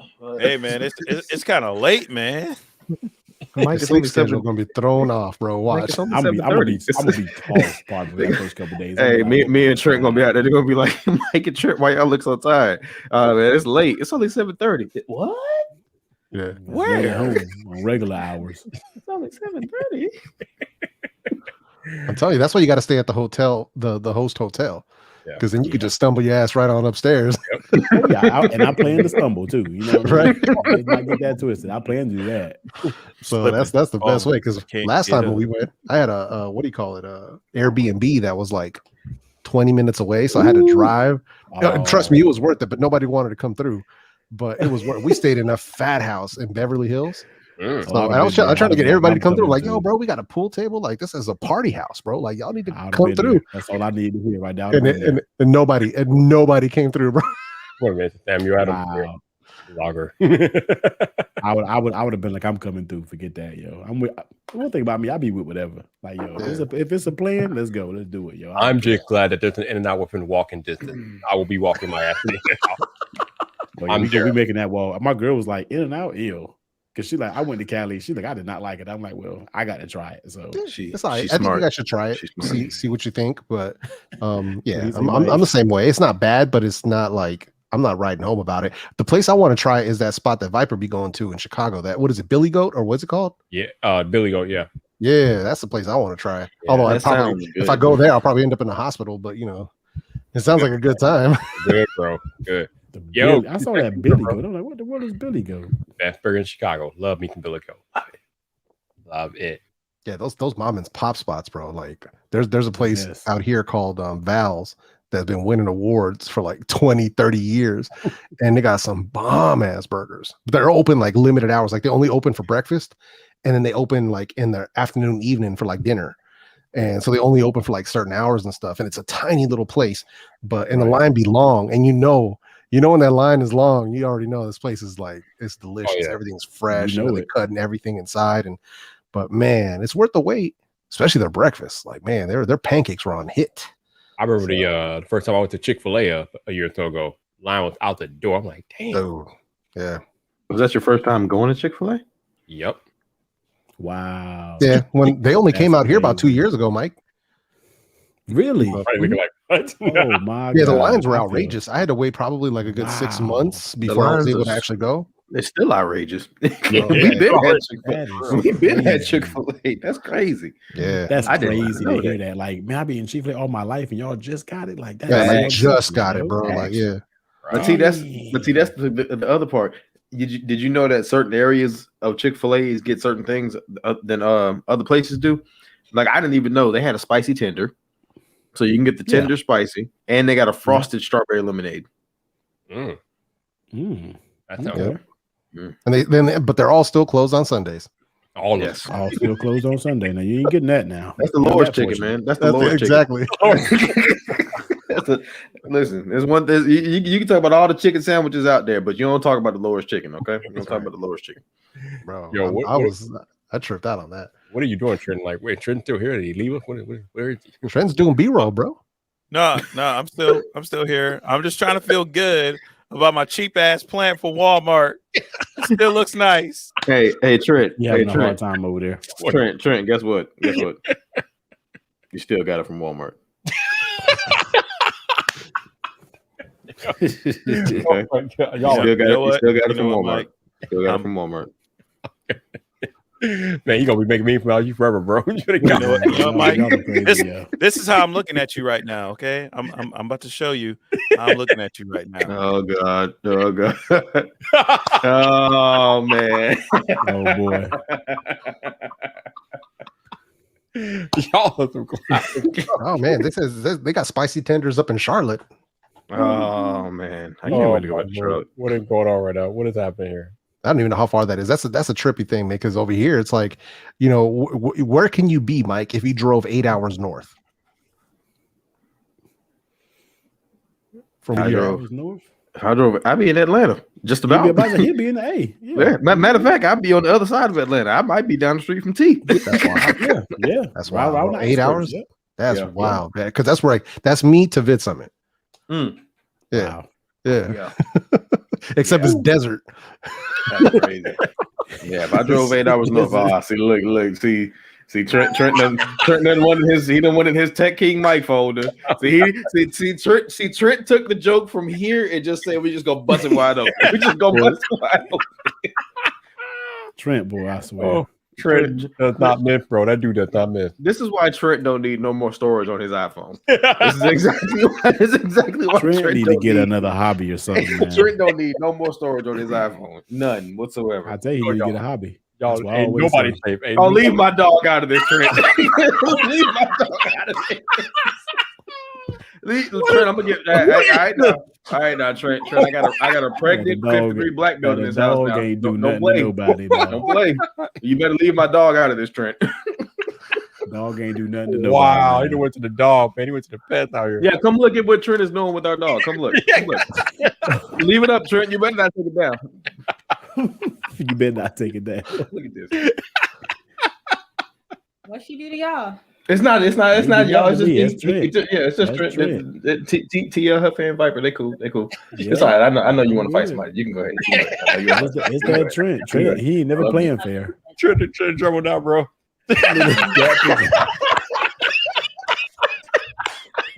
I love that picture. That picture right there is classic. You hear me? That man can't even take his wedding picture, boy. Trent is just cold blooded. Trent is cold blooded, Wow. man.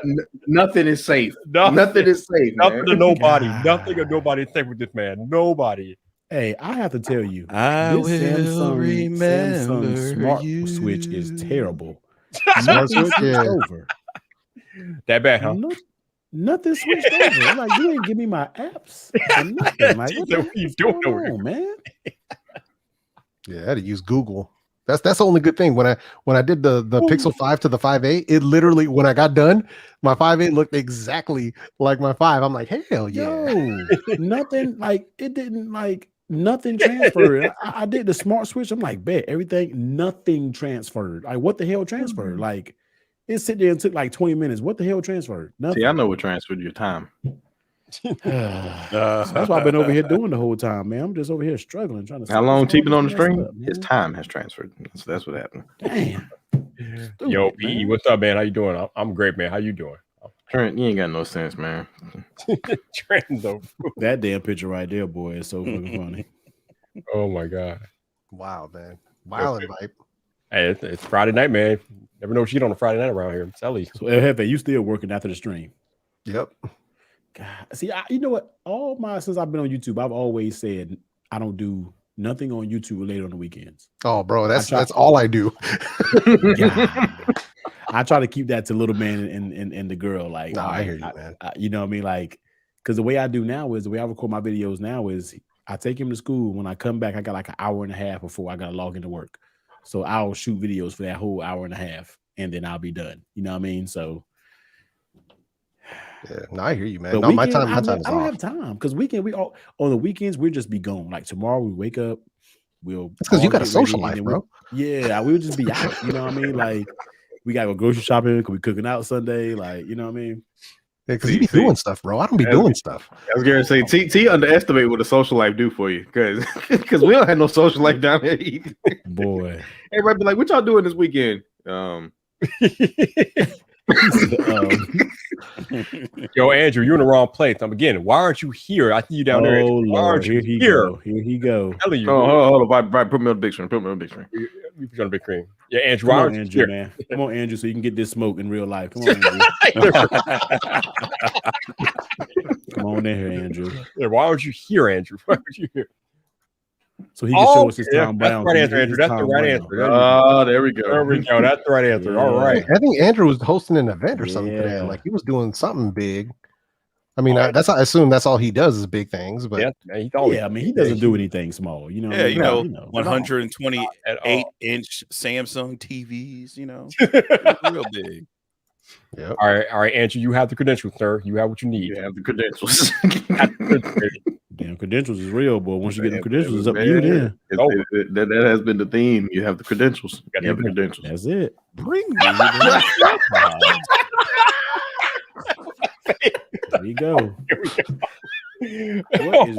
He was quick draw McGraw with that. You hear me? He was already ready. He was already ready. Boy had the gun in the bullet. He had the bullet in the gun on that one. Damn, son. Andrew about to get this roast. Oh my goodness. So Hefe, do you not get to like shoot any content during the week or?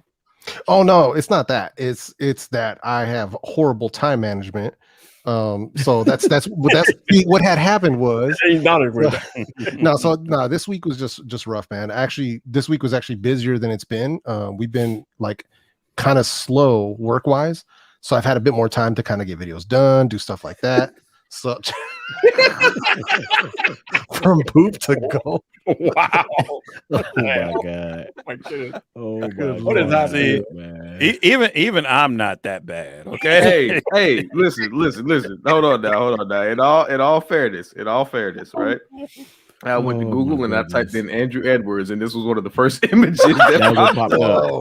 Wow. So somebody else. Andrew, do what you will with that. But that's one of the first things I just took his Twitter picture. That's all I did.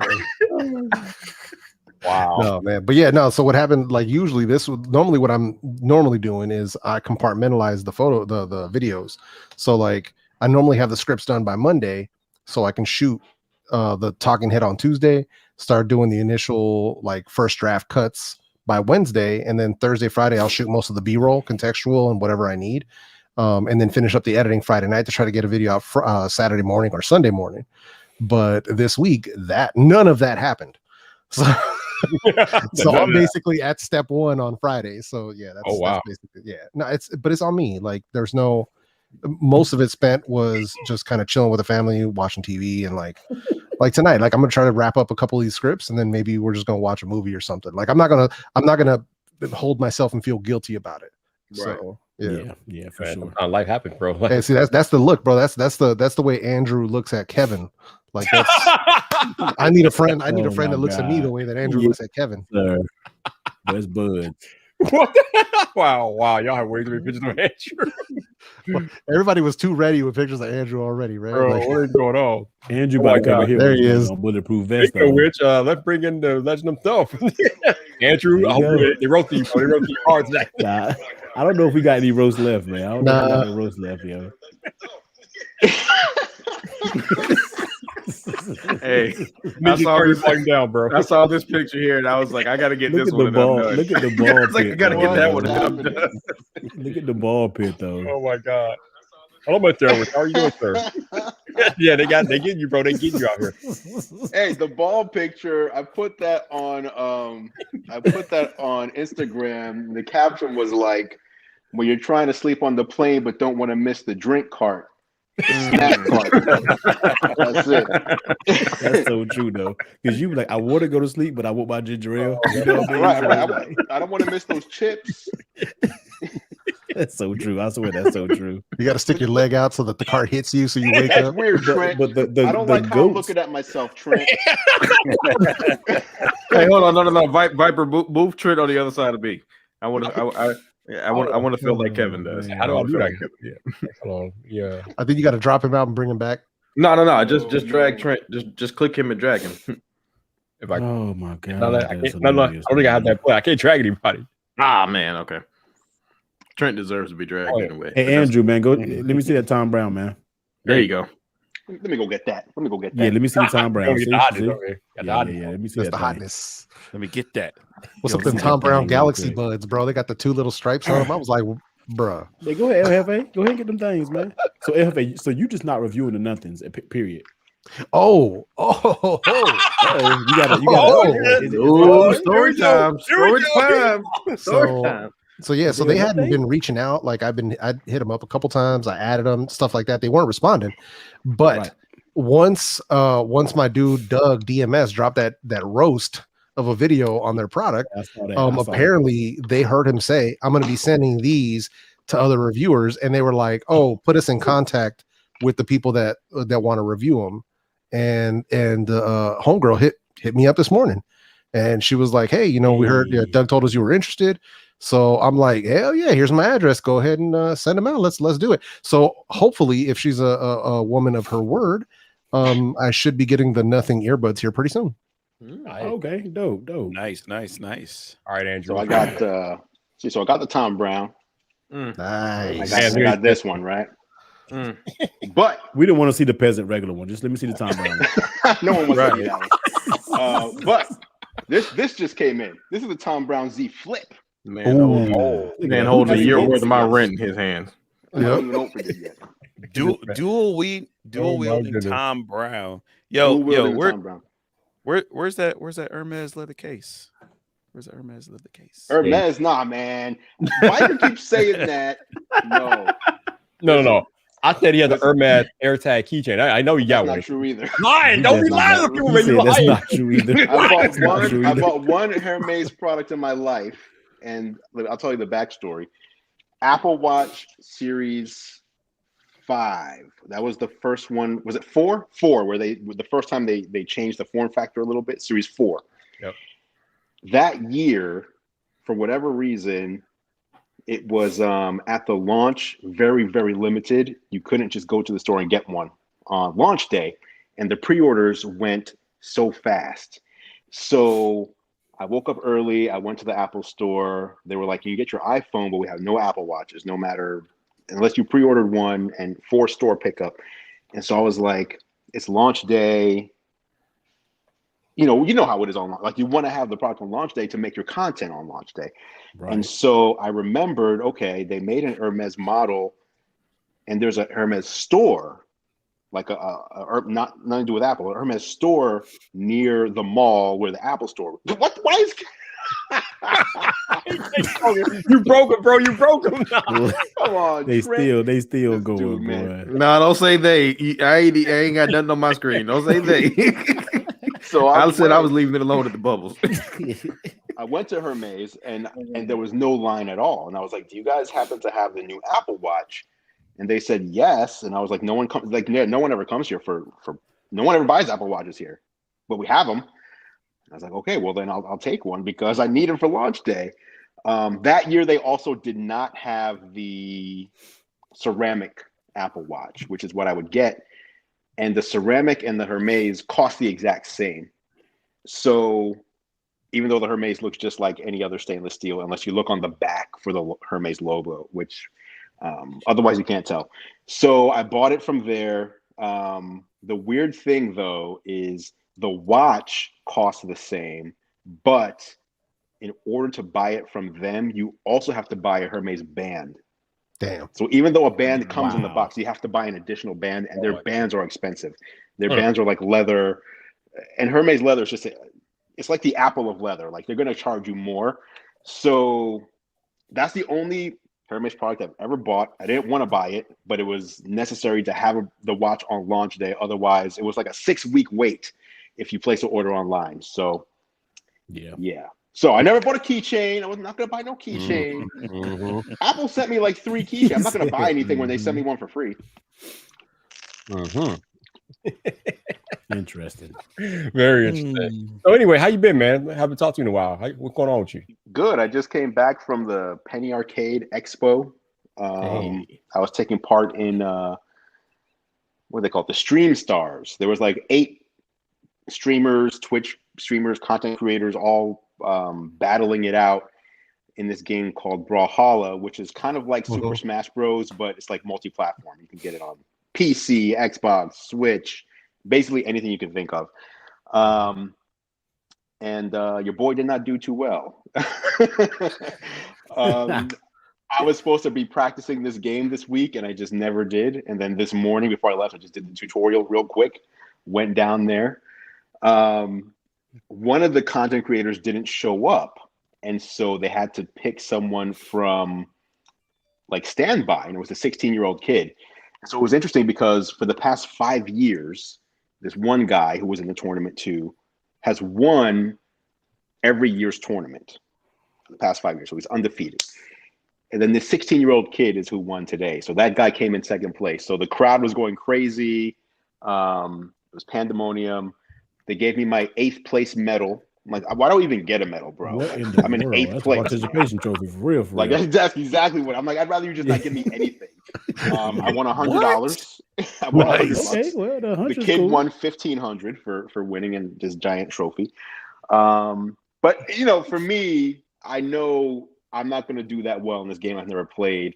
So I took my role as, I don't know, like you guys know, like there's an aspect of kind of like playing to the crowd, right? Like something happens, I'm not just like, oh, whatever. Like I'm reacting. I'm trying to be animated and trying to like make people facilitate have a good time. You facilitate. Yeah. Like I just want people to have fun and like, okay, if I die, like, oh no, this is crazy, rather than this sucks. Like some of them were doing. So that was kind of my goal today, was just go out there and have some fun, because I knew I wasn't gonna take anything home, take home any wins. You got to make it worth your while too, and provide some entertainment value. So yeah, that's it. I was like, I'm just gonna be the entertainer today. There you go. Good times, man. I'm going to ask you the question that I asked you last time, but you didn't ever give me a straight answer. Are you coming to Vid Summit, sir? Come on, right. Andrew. So you last time you were like, hey, what can they do? Because I said like I was waiting for like COVID protocols. Yeah. And so like today at PAX, it was mask required, but you also had to show proof of vaccination. So that made me feel more comfortable than just mask required, for example. I don't think Vid Summit has said anything like that. No. Unless I'm mistaken. I think they just said like whatever the local ordinance happens to be, which I'm not even sure what it is. Is it masks or? Yeah, I think it's masks. No. It's masks for sure. Yeah. Okay. Sure. So I feel like I'm 90% ongoing, and the other 10% is really just I want to see what's happening. Like, you know, I have a family and stuff. Like, I don't want to be like, I'm going to this thing where really I would just be going to like see friends and stuff. Like, I feel like at this point I don't really go to these things to learn. Like, I will learn, but I don't like. It's different than someone who's kind of new and goes like to really soak everything in and learn stuff. I'm really more going to like hang out with friends. Yeah, so, I respect that. Yeah. So I don't want to go hang out with friends and potentially end up putting my family in harm's way. So that's really what that last 10% is. I feel like I'm going to be there though, but I just, you know, it's still like it's going to be like a last. I thought Andrew was speaking, man. I thought you were going to be speaking there or something. Well, I because of everything that was happening, I was like, I don't want to commit myself. Like, I don't want to say I'm going to be, the last thing I want to do, I know other people do this, but I don't like saying I'm going to do something and then not show up. Yeah. Like Fair unless enough. I'm like, unless I'm sick or something else happens. Like if I say I'm going to do something, I'm going to do it. And so with everything happening, I was just like, man, I just don't know. Like I don't want to commit and then have to pull out because I'm uncomfortable traveling or something. So. Yeah, that's fair. That's fair enough. I mean, I was just looking them up right now. It looks like it's mask required, and they're going to also have N95 masks available for all attendees. And then it says rapid COVID tests will be administered for all attendees and speakers. Sanitation stations will be placed throughout the entire space, as well as entrance and conference rooms. And then breakout rooms and keynote center will have spaced out seating to encourage social distancing. That's what it says so far. Yeah, that I like. Yeah, that I like. Okay. Yeah. So it So sounds I mean, I would be like, masked up unless- either way. So Unless I'm mistaken, Yeah. from what you said, it sounds like everyone's getting tested. Is that like that's what that's what it says. That's literally what it says on here. It says rapid COVID test will be administered for all attendees and speakers. Okay, that makes me feel really good then. I feel much better knowing that. So now I'm and that wasn't there a 95% couple weeks ago. I just read it again. I'm like, wait, what? Where'd that come from? So I'm good with it. So yeah. Okay, Viper, Yeah. I'm up to 95% now instead of All 90%. right. You got to come, Andrew, man. We got to chop it up, man. We got to get a drink or something, man. You got to come. I got to Right. touch the John Brown in person or something, man. You know what I mean? And this is I thought he said, I at thought he was this going to say I point, got to touch his head in person or something. He'll have the iPhone. He'll have the iPhone 13. right, by we're then, gonna have so, the man. new iPhones at that point. Yeah, hopefully they're ready so I can. Yeah, you're right. And we I think we're still waiting for Apple to send out the invite. Hopefully that will happen this week, or actually that's next week, and then we'll be ready for this event on the 14th. Hope supposedly, so we shall see. I got my first iPhone at Vid Summit, man. Viper was there. Oh yeah, I was there. Yeah. Yeah, John gave me that iPhone 11. Oh Were no, you wait, surprised? iPhone 10s. Were you surprised by the video quality? On the iPhone 10s? Yeah, like when you first got your first. Oh one. yeah, absolutely. Your first iPhone. Yeah. Yeah. Yeah, so I was really surprised by that. That was a trip, man. But it's been ever since, man. Like, you know, he Sparta kicked me into the ecosystem, and here we are, 3 years later. Yeah. What were you doing before that? Like, I mean, for your phone, what was your phone? Before that, I was on the Galaxy S series. Okay. Yeah. And So so just you before got the iPhone, and then so you said ecosystem. So since then, have you gone further into the ecosystem, Oh, yeah. or do you mean you just stayed with iPhones? Oh no. I mean, I still do both, but I did go further in because now we got the watch, iPads. I don't have a MacBook or Mac Mini or anything like that, but it's iPad, iPhone, and the watch. So and then AirPods, obviously. So yeah. But, Trent, what is this? Hey, look, Trent, tell us you're hurt without telling us. Is he you're roasting? hurt. Is this a roast for me? I don't even No, know. It's not Roast of himself. No, Andrew, Yeah, this is a cry for help. that's his Z Fold. That's his Z Fold tracking information right there. We're talking about this thing's tracking This man's information. trying to cancel it this still. This thing's tracking right here, information. man. Is that what it is? Yeah. Y'all are You evil. talking about man. these? Yeah, those, Andrew. Yeah, we're talking about those. These- You know, Y'all ain't right, it man. bends, it bends like that. Oh my God. it's got a nice little magnet at the end of it. Just, you know, it's got, hold on. Let me do the ASMR. It's got a nice little at the end of it. Wow. All these folds.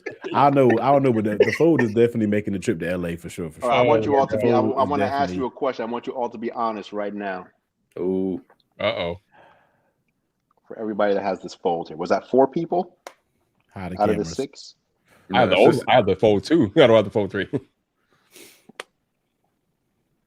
Is that going to be your main phone for the next year? No. Anybody? Main phone.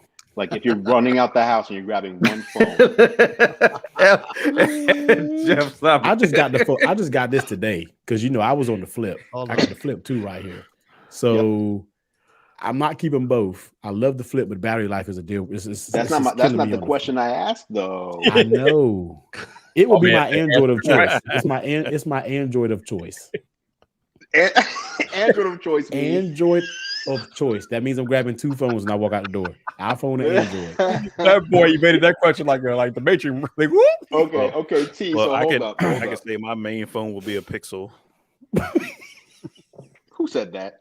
Trend. This guy's pockets heating up. Hey, I don't know. Samsung kind I of will has me say going right this. now. I'm not gonna lie. Samsung kind of has me going right now. I'm not gonna lie to you. Like even with the whole Apple ecosystem, I mean, I love my iPhones, but sometimes I do get a little bored with them. I'm not gonna lie. Like Samsung kind of has me going right now, man. I'm not gonna lie to you. Renee, what's up, man? Appreciate the $31 Hey. Canadian, man. Renee, thank you, sir. Appreciate you. Thank you. So for right now, my Thank SIM you. card is in the fold, and it's going to be in there for a while. That's what I'll say. It's going to be in here for a while, even with A the new while, iPhone like- coming out. Oh No, don't do that. Don't do that to me. Don't do that. It'll be in here for a while. Don't do that. He's to looking me. at you. He watching you, bro. It'll be in here for a while because I want to try I watch something different. I watch you know T what I like a hawk, bro. mean? I know he's I'm see, ready. man. Always he comes out the woodworks on something like you ain't even tweeting for like 30 days and you come up with you know what I mean? He comes up with a response, man. Like He been watching you like a hawk. Andrew be in the creeping, sky. boy. He be creeping. As soon as somebody says it, he jump right on you fast. He quick with it. I'm You know in what I there. mean? Quick. He got Now, the but I really like the notifications fold. turned Like, on. I wasn't going to get it, but I always said that the Fold 2 was the one phone, the only phone that I regretted returning. And I just love the Fold. I don't know what it is. Maybe it just lets me truly be on the edge of technology, and I really enjoy that. You know what I mean? So I really like the Fold, man. Like as soon as I got it back today and I took it out the box, I was like, this thing here is legit. You know what I mean? So like I said, I just got it today. I'm still literally setting it up. So It is I look forward to it, man. I like it. I really like it, man. It's something about it. Like I really, really like it, yo. So we're gonna see, man. I am. You know what I'm looking forward to?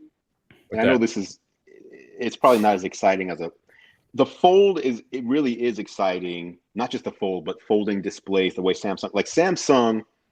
I feel like this is Samsung's iPhone. Not comparing it to the actual iPhone, but right. Apple invented the modern smartphone, in my opinion. And Samsung has invented foldable. Like this is their stamp. This is Samsung's stamp on the industry. The Galaxy was not a stamp on the industry, but this is. Anything that comes after this is following what Samsung has done. Anything that came after the iPhone was following what Apple did. So I give them props for that too. But I really feel like the iPad Mini is the true iPad. Like as far as a palmable, one-handed tablet that you can walk around with, put in your back pocket. Obviously, the iPad Pro and like those are more powerful devices. But as far as a palmable, portable tablet, the iPad Mini has always been it. And it's been a long time since we've had a Mini that came out that was anywhere near as powerful as anything else in the lineup. And it sounds like this year we're going to get a Mini that's just as powerful as the other device. What's this guy do? He's just holding up random. He's just holding up anything that he can hold up. Look, what iPad is I'm that? holding up participation trophies. Talking about like that that Walmart plant you got. Oh my god! Listen, what is El Jefe doing? What is this? There we go. What is going on? We're Here? just holding up random things. We're gonna hold up random stuff. I'm gonna go get random. Give me an iPad Mini that has the form factor of an iPad Pro with Apple Pencil support. That I'm more excited about that than the iPhone, quite honestly. What's up? Really? But yo, we have another incoming. I gotta introduce my man up in here, Mr. Eighth Rock Tech. What's up, Eighth? How you doing, man? Hey. How many people can be in here? Man. See, Andrew doesn't even stream enough. I think we could break a bunch. Hey man, what's happening? How's it all going? Oh, good man. How you doing? All right, why are you like late? It's like a delay going on. Yo, but I'm gonna have to dip out anyway because dinner doing time. All right, doing all right. You know what? I'm having some audio issues here. Y'all talk amongst yourselves while I figure this out. All right. Okay. All right, Hefe, man. I appreciate you dropping in. Yeah, no worries, man. We should have a celebration. I'm supporting y'all, man. I'm supporting y'all. All right. There we go. I had to hit the like button, so hit the like. Yeah, I just hit the like button. Hit the like button, bro. It jumped to 34 to 36 likes. 37. Yeah, we all hit the like button. We appreciate the like, sir. Cool, man. All right, fellas. There it is. All right, Hefe, man. Be easy, man. All right. El Jefe. Oh, later, homie. Sorry, man. Take it easy, bro. All right, man. All right, Andrew. Look at Tech King Mike, bro. This guy. I don't know what he's doing over there. You all making me laugh tonight, man. I don't know what's happening here. What is wrong with Tech King Mike, yo? All right. Let's get a little to my theory for a quick minute, Andrew. Yeah. So on Twitter, I think you saw the comment that Walmart made it Pack Week. about how he feels that since YouTubers get a lot of product that they don't give back, and that in a way makes them ethically unethical. Or he didn't say it in that term, but he said like he felt like YouTubers have an ethical responsibility to return the stuff they get, even though marketing is different here in 2021 than it was when he was doing his thing. Just curious to get your thoughts on that, because I think you know how I feel. I thought that was just way out of bounds. Was that Mark Gurman? I didn't see the original. Was that Mark Gurman? No, Walt Mossberg said that. Oh, Walt Mossberg. Okay. Yeah. Okay. Yeah. No, here's how I feel about that. There's a difference between, well, I guess I'll start here. I've been doing this since 2004, so that's a long time. And even back then, and that Mossberg was totally in the game. He didn't even retire for like almost a decade after that, so he was in there. And yeah, here's the difference. I agree with his take. The difference, though, between someone like him and someone like me is he has an employer, or had. He worked for the Wall Street Journal, and the Wall Street Journal said, you do not get to keep anything that comes in. That you're writing, we're hiring you, we pay you a salary, and that salary is your payment for the work you do. Anything that comes in, you know how sometimes we have to sign, like with Samsung, for example, we sign a contract. Well, the contract for Walt Mossberg said that device was being loaned to the Wall Street Journal, not to Walt Mossberg. The journal. So the journal needs to send that back.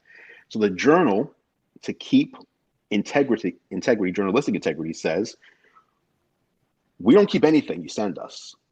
We send it back because we do not want there to be zero thought out there in the world that we could be bought off by trips, by devices, by access, by anything. So we don't, like, if there's gonna be a trip, we're paying for it. You're not flying us anywhere. If you're gonna do hands-on briefings or whatever, we'll pay to fly Walt to the Apple event, for example. But Apple, you're not paying to fly him anywhere. You're not buying him dinner while he's there. You're not any of that stuff.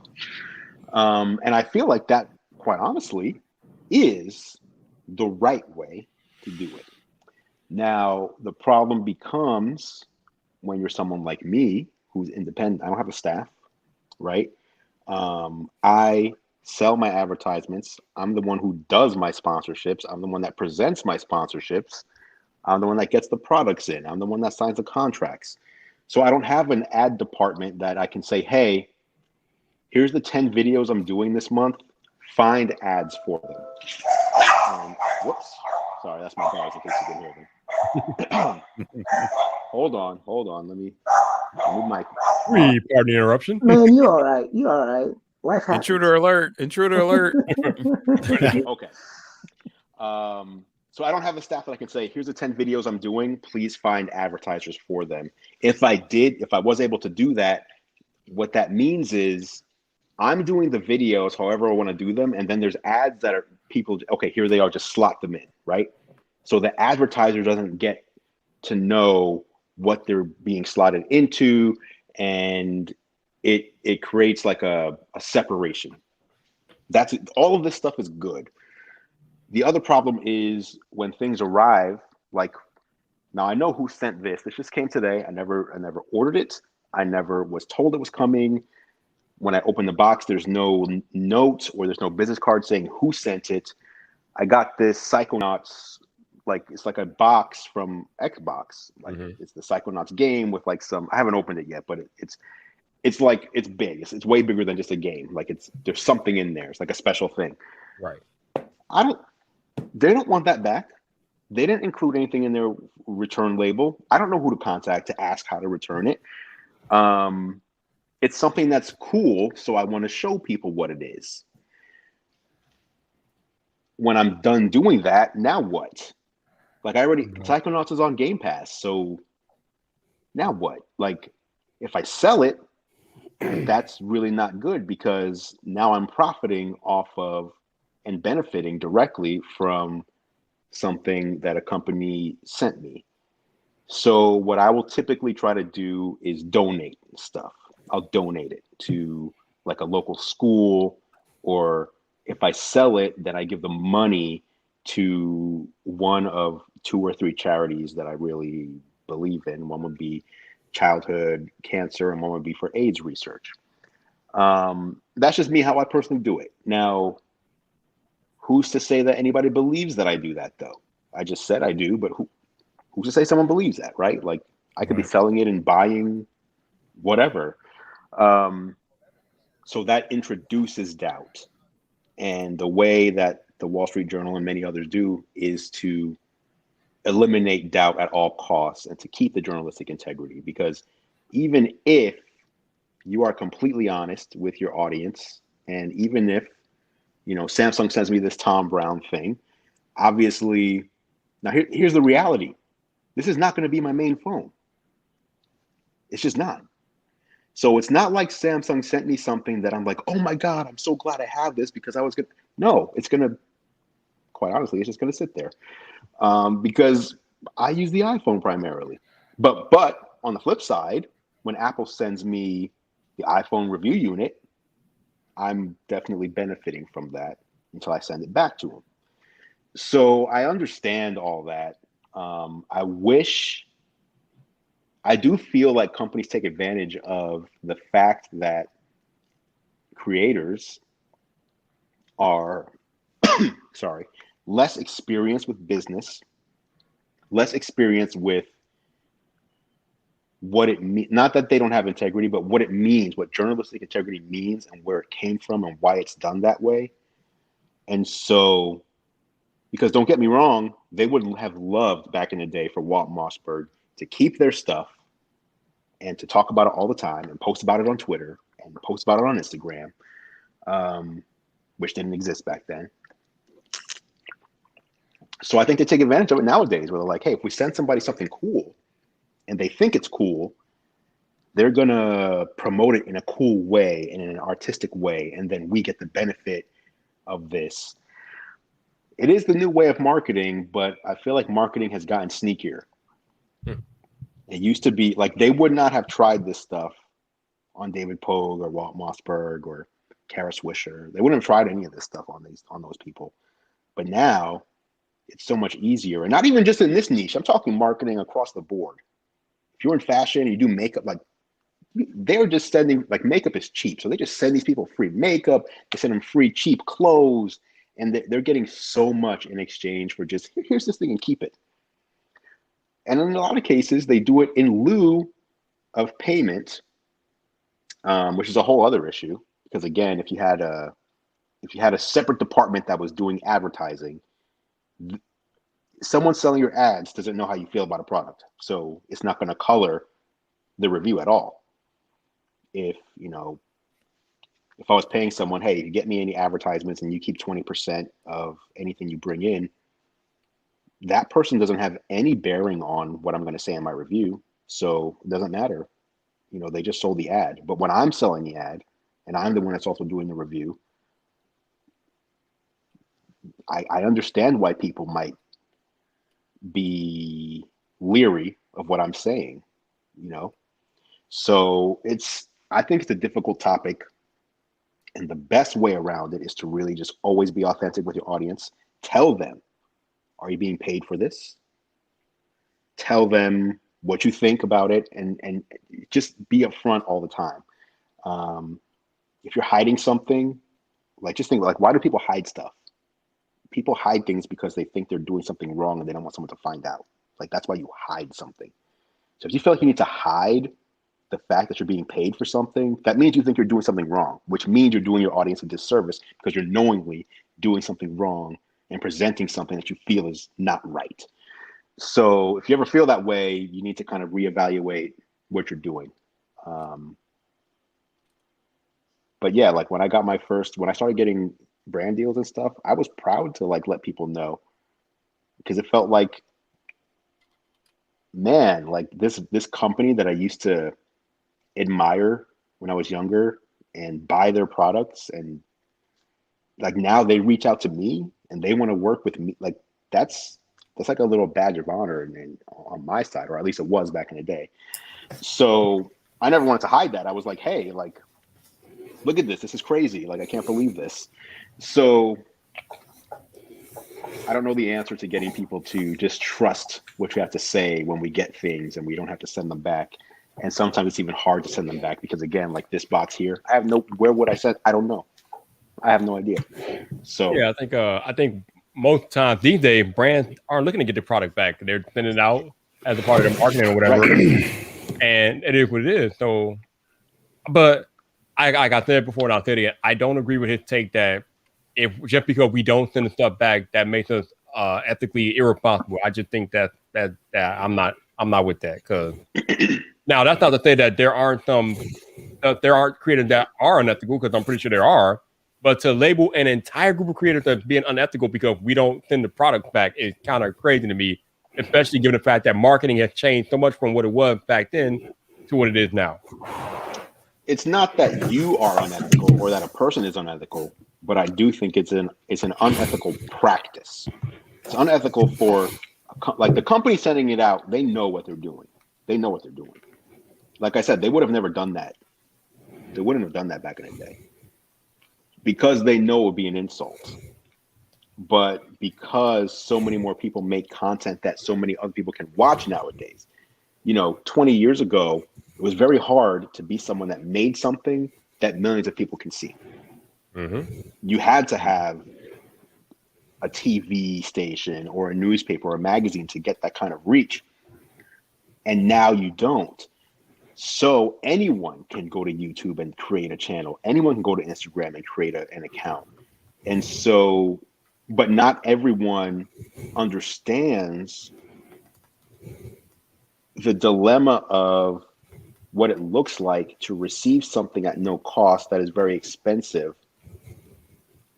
And in many cases also get paid on top of it and then say, hey, here's my unbiased review of this. Because even subconsciously there might be a bias. And I hear people say it all the time. And I really try to be an example of the opposite. You hear creators and viewers say all the time, well, the only reason you're saying this is because you don't want to get in trouble with X company and lose your access. And I'm sure for a fact that many people feel that way. And many people actually act that way. And so I've tried to be someone that, I think the most famous instance was Samsung was paying me to be in one of their commercials. And while I was on set shooting their commercial, I tweeted about how terrible their phone was, that was exploding left and right. So, and then they were like, would you mind taking that down? Like we're shooting. And I was like, no, because, the reason you hired me to do this is because I'm so authentic with my audience. So no, I'm not taking that down. It was irresponsible of you to release a phone like that that's blowing up all over the place. So why would I take that down? Like you know what I mean? You're paying me and I'm still here. Like I have no problem being authentic regardless of I'm being paid or not. I don't care if they don't want to work with me. I don't care if they didn't want to pay me. I don't care. I would much rather tell the story that, hey, they were going to pay me and look what they did because I said this. Like that's a much more interesting story to me. That makes me even more infamous than not. People talk about it with Apple all the time. Oh, you got the iPhones early and you only had nice things to say because you don't want to lose access to Apple or whatever it might be. So, but Apple is a good product, so I mean, come on, let's be honest. But no, I agree. anyways. I agree. It's, but I understand why people would think that. I understand why they would think that. And so the reason that these journalistic mores, or however the word is pronounced, mores, were created was to vastly minimize people having that opinion when they're reading or watching or listening to a review.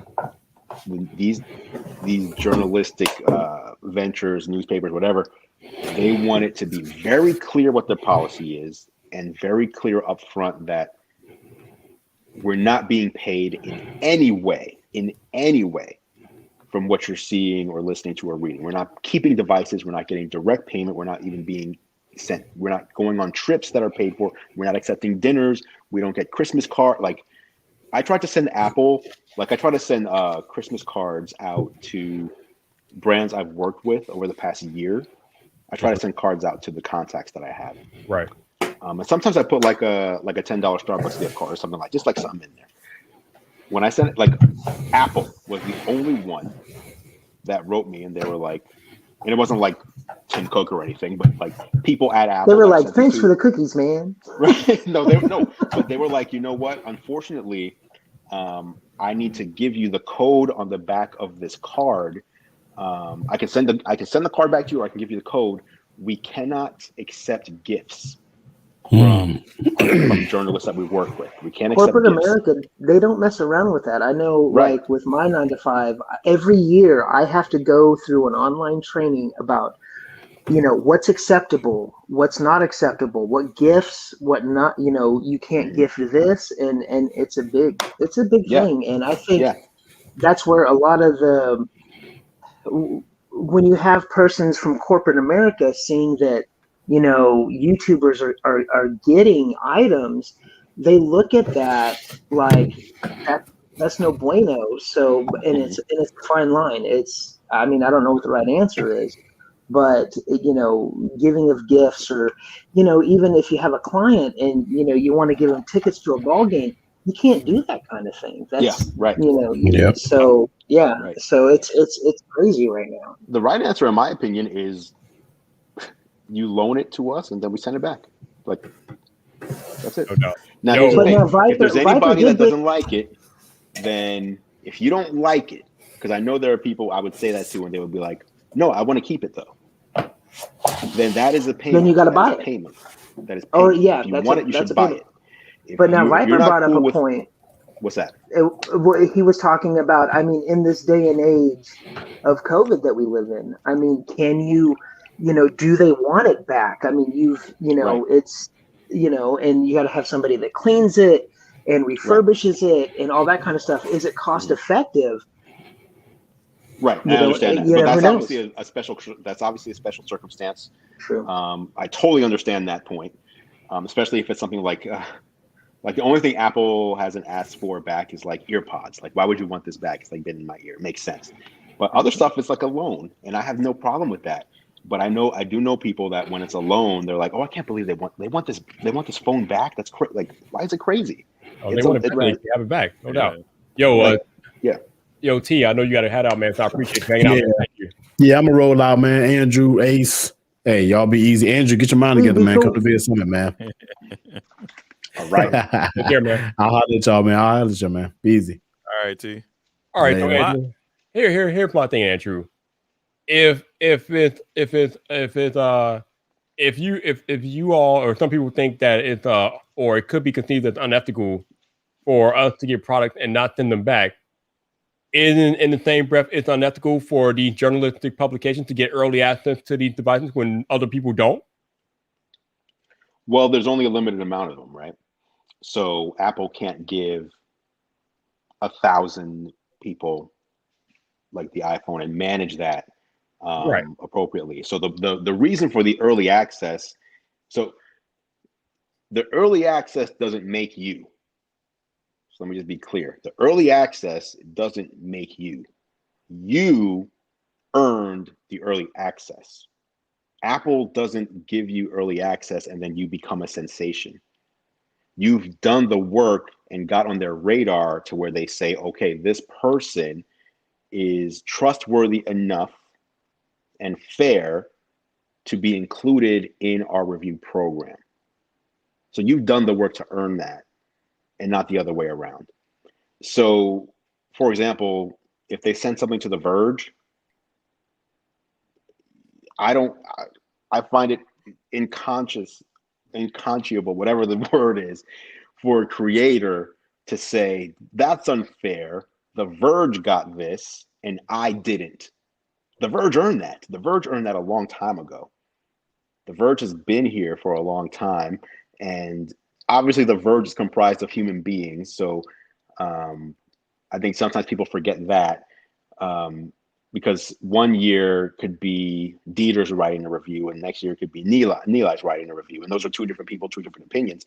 But either way, both of those men have been in this industry for over a decade, every day showing up and writing content that is viewed by millions of people every month. So you, with your 20,000 subscribers, 30,000, 50,000, 100,000, complaining that The Verge, with their 30 million monthly webpage views per month, got something and you didn't, sounds ridiculous. It's not even about that. So here's the thing, though. At all. Not even about that. The issue, Andrew, is that if creators can be seen as ethically irresponsible for not returning gifts, and people feel like that could potentially compromise our judgment and things like that, potentially, if you are getting early access to these iPhones, then it could be seen theoretically that you could be potentially compromised because you are getting early access, and it could be seen as you wanting to stay in the good graces of that brand who is giving you the early access. It could be seen that way, but I think that's way more of a stretch than the other way.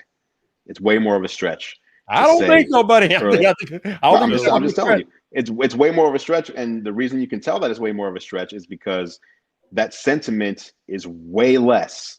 There's way less of that sentiment in the general public when someone has a review that comes out before a product comes out than people who review something that got sent to them for free and or that they got paid for.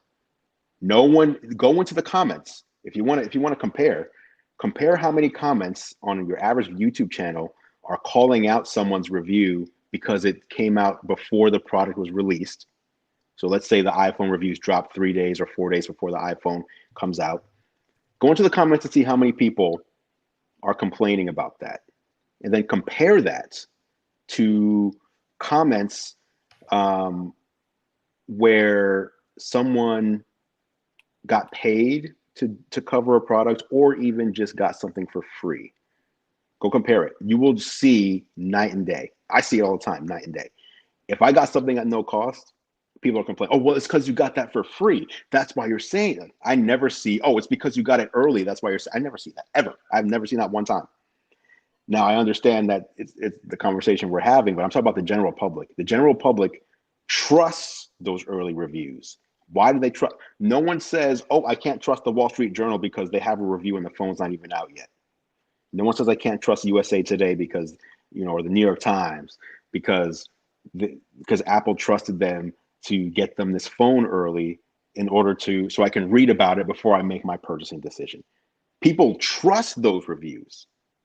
People have a lack of trust for people that get free products and then say they're going to be unbiased. Even if they are unbiased, it causes doubt. It causes way more doubt than an early review. I mean, I get it, and I think you're right, but I don't know.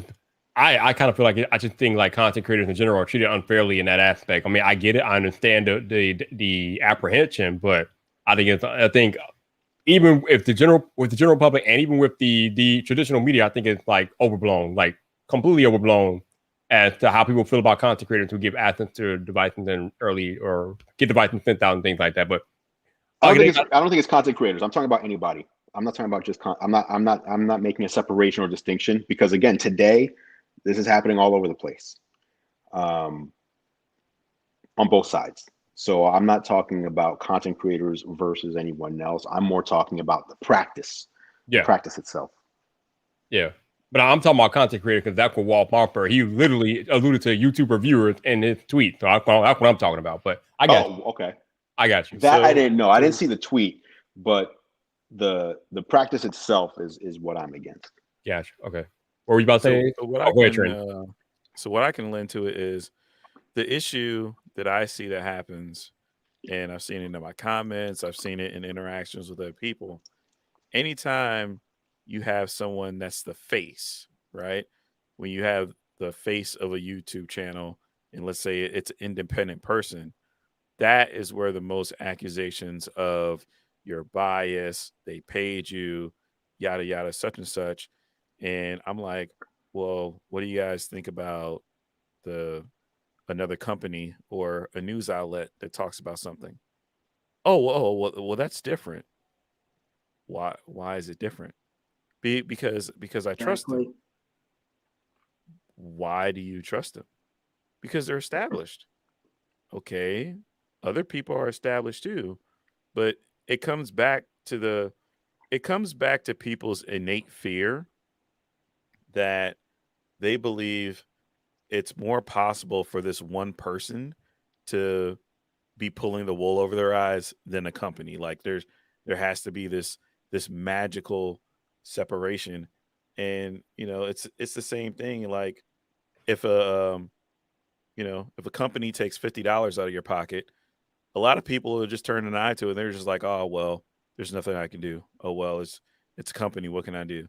If a person takes $50 out of your pocket, you're ready to fight them. You're ready to drag them down to the ground and have this whole fight. And I recently experienced this with like this whole, like gift from Google thing, because everybody's like, oh, well, you got it for free, so you're talking good about it. Okay, what about the other 99.9% of things that I've purchased with my own money after the fact? And people called me a fanboy. People would say, oh, well, of course you're going to like it. You bought it, you're just doing this for XYZ. And the thing that I've realized and the thing I've come to is that there's no standard that you can meet that someone can't throw a frivolous claim at that you can disprove. There's no way to do it. There's no set rules. Even if that was in place, there's still well, you still got access. Even if you had to send it back, the fact that you got access is still a sway. Okay, I bought it. Well, you already knew. And that's the one I hate. Whenever I do a review on something, because I purchased it, because the person told me, they're like, oh, hey, yeah, you can't talk about that product. Why not? Because you don't have it. You can't talk about it. You don't have it. Okay, I'll go buy it. Me buying the product doesn't change it, but it still has issues that I had issues with. And people complain and they're like, oh, well, you already knew it. So why'd you buy it? Because you told me I couldn't review it without having the product. There's no way of winning. So I've literally have given up trying to convince people that already have their mind made up. That's a difference. That's a big difference though. Like, because there's like you said, you can't please everybody, and there's always gonna be haters, and there's gonna be people saying things that are just ridiculous, right? I think the rules that are set up by the major publications are set up to appease the minds of the reasonable people. Who cares about the unreasonable? They're going to be unreasonable all the time. Who cares about them? But the reasonable people, here's reasonable rules that we can put into effect that anyone reasonable, we're trying to make them feel more comfortable about our process. The unreasonable, forget those people. You're never going to please those guys. It's just sad that the unreasonable people are the loudest and most. They're the loudest people. That's correct. Minority, man, all the time. Yo, Justin Brown, what's up, bro? How you doing, man? Hopefully you're doing well down under, man. Guy. I miss this guy. I miss Justin. That's legit. So you just talked about how you got a box from Microsoft. So what games have you been playing lately, if anything? What have I been playing lately? That's a good question. I've been playing some Destiny 2. Oh, I've been playing 12 Minutes. Have you seen this one? I've heard of it, but I've seen it. Yeah, I haven't played it yet. So it's a frustrating game, but in a good way. It's a game where you have a 12-minute time loop. So the game, you walk in and your wife wants to tell you something. I'm not gonna give any like crazy spoilers, but she wants to tell you that she's pregnant and she's made your favorite dessert and she wants to tell you over dessert. So she tells you this, and then a cop knocks at the door, busts in, and he's telling your wife she's under arrest for murdering her father. And you're like, what is going on? And he's like, you get down too. And so the view is like, it's 3D, but top down. Mm-hmm. And so you go through this first thing, and then after 12 minutes, or after the cop kills you, instantly you're back at the front door to your house, like, what just happened? And you walk in and your wife's like, hey, I've made your favorite dessert. I have something to tell you. And you're like, wait a minute, you just told me, like, what's going on? And so every 12 minutes, or if you die, it resets. And what you need to do is figure out how to survive this. So you what can you How say to to your solve the wife? riddle within this Yes, 12 it's minutes, or you keep exactly. going It's in this like, time loop. How yeah, so cool it's is kind of that? like an escape room in a way, where you have to like have the right conversations with the right people at the right time in order. And I haven't beaten it yet, so I don't know like what the ending is, but apparently it becomes like there's a couple of twists in there. They have some like big name voice actors like William Dafoe, and it's in Game Pass, so you don't have to pay for it. Like if you have Game Pass, it's very interesting and fun. Every 12 minutes, you're going through it, trying to figure out what you need to do differently.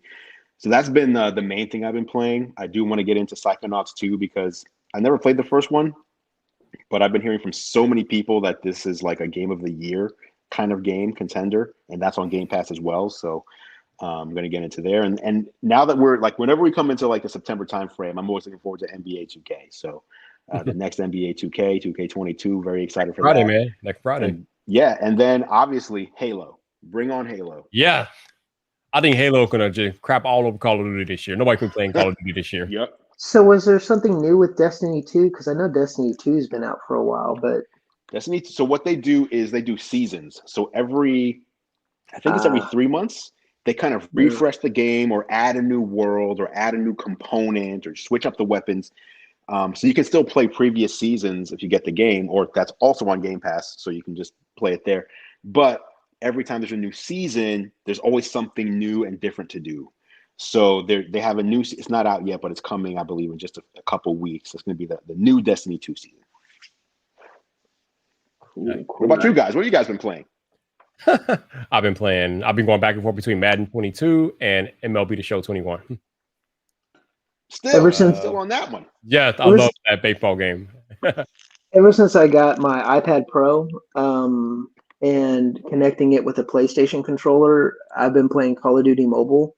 And yeah, I play Call of Duty on the PlayStation and I suck. But when I play it on mobile with a PlayStation controller, I feel like a god. So really, it's amazing. My kill death ratio, I'm way up high, and then like in the PlayStation 3 or PlayStation 4, it's like it's super fast paced, and maybe I'm just old and my skills aren't what they used to be, but on mobile it seems just a tinge bit slower. And you have people playing on mobile with their phones, so that they're like shooting at the ground. You're shooting at the ground where you're shooting them in the face. So yeah, that's what I've been playing. Yeah, for me it's been Fortnite, Ace Combat, and Batman. What was the last one? Arkham Knight. Arkham Knight, that's a good one. I don't know what it is about that game, but I can just pick it up and just play it on repeat. Like, I know I've done all of the missions, but part of me still wants to find like all of the Riddler trophies, and it's like the only Batman game in existence that was like really worth playing. I really wish Apple and Epic would settle their differences so they could bring Fortnite back to an Apple device. Yeah, because I love Fortnite. I used to play Fortnite all the time on the PS4, but I kind of drifted away from that, and playing COD Mobile. I'm like, oh my god, I could be really good at Fortnite if I could play it on iOS, but Hey, can we talk about how cloud streaming is about to switch things up again, change the game one more time? Andrew, we can talk about anything you want to. You go right on ahead. Listen. I know Viper's come around. I like to tease him about last year when he was like Game Pass and streaming. Like, no. So now Game Pass streaming is going to be on the consoles, which means if you have an Xbox One from when did that come out? 8 years ago? You will be able to play Series X games using Game Pass streaming on your Xbox One. If you don't want to buy a new console, or if you can't find one, you can stream these games to your Xbox One. That's like the forbidden door. Like Xbox One, really? Yeah, if you have the Wow. original Xbox One and you have a Game Pass subscription, you'll be able to play games that require today a Series X. You can play the Medium, for example, which you can only play on a Series X, or Flight Simulator. Like that, that's a tremendous value that no one else is doing. So you can play Flight Simulator on an Xbox One? Yes, because you're going to do it through streaming. So you go in and instead of downloading it because it's not compatible with the Xbox One hardware, instead you go and you just hit play and it just stream. So it's going to stream from Microsoft servers to your Xbox One, and now you're controlling the game in the cloud rather than your Xbox becomes just a streaming device. But graphically, it's not going to be the same, right? Graphically, it'll go up to 1080p, 60 frames per second. So it's not going to do the 4K 120 or the 1440p. But still, 1080p, 60 frames per second without needing to buy new hardware. Like that's a game changer that we haven't seen before. Microsoft keeps adding more and more value to this service without adding to the price. I got a question because I'm not big on the streaming services. Like, I mean, as far as Xbox, I don't have an Xbox. I don't have a Game Pass. I have a PlayStation, but I don't even have PlayStation Now, which I know is that's another. Isn't PlayStation Now like another gaming streaming? No. I don't know. Like I said, kind of. But if you were about to say if it's like Game Pass, no, it's not like Game Pass. But Viper would answer no, not even. Vipers come around. So I don't know. I don't even know what PlayStation Now is. I thought it was a streaming game platform. Like, yeah. You can stream. When it first came out, it is a streaming platform. You can stream games you can stream some of the games to your PlayStation using PlayStation Now. Is it the number of titles? They just don't have the number of titles like Game Pass, or no? Most of them are like older PlayStation titles. I think they don't have the level of titles on there that Xbox. They're certainly not new games. Like the thing with Game Pass is if it's a new game made by a Microsoft studio, which I think at this point there's 24 of them, you get it on day one. The day it releases, it's on Game Pass for you, so you don't have to buy it. Whereas PlayStation Now is more like a older catalog of games. So PlayStation, they essentially have the tools in place to do like a Game Pass if they wanted, but they're just not. They're just like, oh, we're good with 10 million consoles sold. It seems like if they wanted to, yes. But as we saw yesterday with the news of Horizon, was it Horizon Zero Dawn? Mm-hmm. Yeah. Whatever the next one that's coming. Forbidden West. New one. Yeah. If you have it for PS4, you do not get it. You do not get the upgraded version for PS5. You still have to buy it. Yep. With Microsoft, what they say is, I forget what the Smart Delivery. Smart Delivery. There you go. Thank you. Smart Delivery. So what that means is if you own this game or have access to it through Game Pass, we're going to give you the best version of the game based on the console you're playing it on. So if you're playing it on Xbox One, we'll give you the version that runs on Xbox One. If you're playing it on Xbox Series X, you don't have to pay any more. We're just going to give you the version that runs on Series X the best. You don't have to pay more or an upgrade fee. Whereas what Sony's doing is the opposite. If you have it for PS4, I remember going through that with the PlayStation when I had the PlayStation 3, and then I got a PlayStation 4 for was it Grand Theft Auto 5? I had to pay an extra $10 right to get the yeah. So Sony's still doing that even now. I was actually very surprised because I figured like what we see with Game Pass and what they're doing that they would try to start changing their strategy a bit, but they're kind of sticking to what has worked for them in the past. I don't know if it'll keep working for them. Yeah. Right now it's like Sony. It's like, I mean, look at it. I mean, they've sold all these units, and right now I don't think they're worried about it. Xbox is Xbox. They can have their Game Pass. They can do what they want. But when things start to dip, then maybe they'll start. They better start worrying about it now, because that's how it starts. They should. You ignore it now, and then it starts to boom, and then looking at PlayStation like, oh, what happened? Yeah, no. So exactly. Andrew, we've been on this live stream. I've installed 12 minutes on my Xbox Series X. Oh, there you go. I'm telling you too. It's funny too because Viper, he was, I remember he's big PlayStation, not so much Xbox, but man, he knows all the terms When you're looking for an Xbox term, he knows it like that. No. See, y'all always making these jokes, and I keep trying to tell y'all, I've had every Xbox. I've had every one since the original one.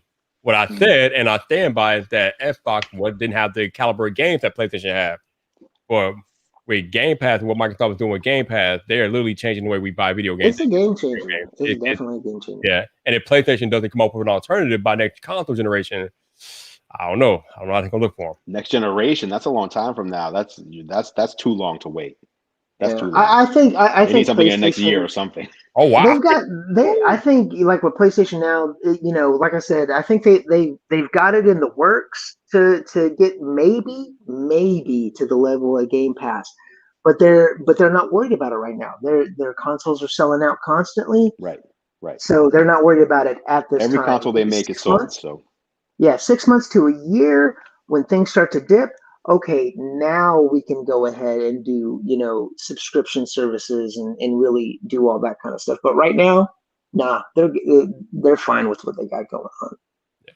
All right, while I got you here, Andrew, I don't think I've ever asked you this personally, but I don't know if you've noticed, but we've been having this ongoing battle for the past, over a month now about who has the best fast food fries. So, Andrew, who has them in your opinion, sir? That's a good question. I've never had Checkers in my life. I didn't even know what that was until T mentioned it. So I don't know what that is. I will tell Walmart's you got them in now, the freezer section, or go to your grocery store, look in the freezer section. They got. But that's not going to be as good, is it? As like a fresh No, one? but it's going to be. It's going to give you an idea. It's going to give you an idea. Okay, I'm going to look for it. I'm going to look for it. Okay. Let's let him answer the question. I'm still talking it through. I want to before I give my answer, I want to say In-N-Out sucks for fries. I just want to say that. As good as In-N-Out burgers are, is as bad as their fries are. Damn. Their fries suck. Shot fired. Their fries don't have any fluff inside of them. Because it's potato. They cut the potatoes fresh and front. You want added preservatives and all that stuff. No, I don't want preservatives. Just make them a little thicker so that you have a nice crunchy outside and a pillowy inside. That's what I expect from a fry. All right, keep going. Okay. Keep going. Now, Viper and I many times don't disagree on things. But however, when it comes to the French fry, it has to be hot and it has to be fresh. And unfortunately, 92% of the time it's not. But that once or twice a year when you go to McDonald's and you do get the hot out of the oil fries, that you kind of you pick it up and I gotta wait a minute because it's too hot. There's no better fry experience than that. That is true. It's like I was telling Viper. I mean, McDonald's has been around for a minute. This is a biased review. It's that childhood. It's like you had that perfect McDonald's fry, and it's like crack. It's like, okay, we got you that one time. You're always going to be coming back for it. Always. Viper sent you the McValue coupons. So Trent, what's yours? Trent? Oh god.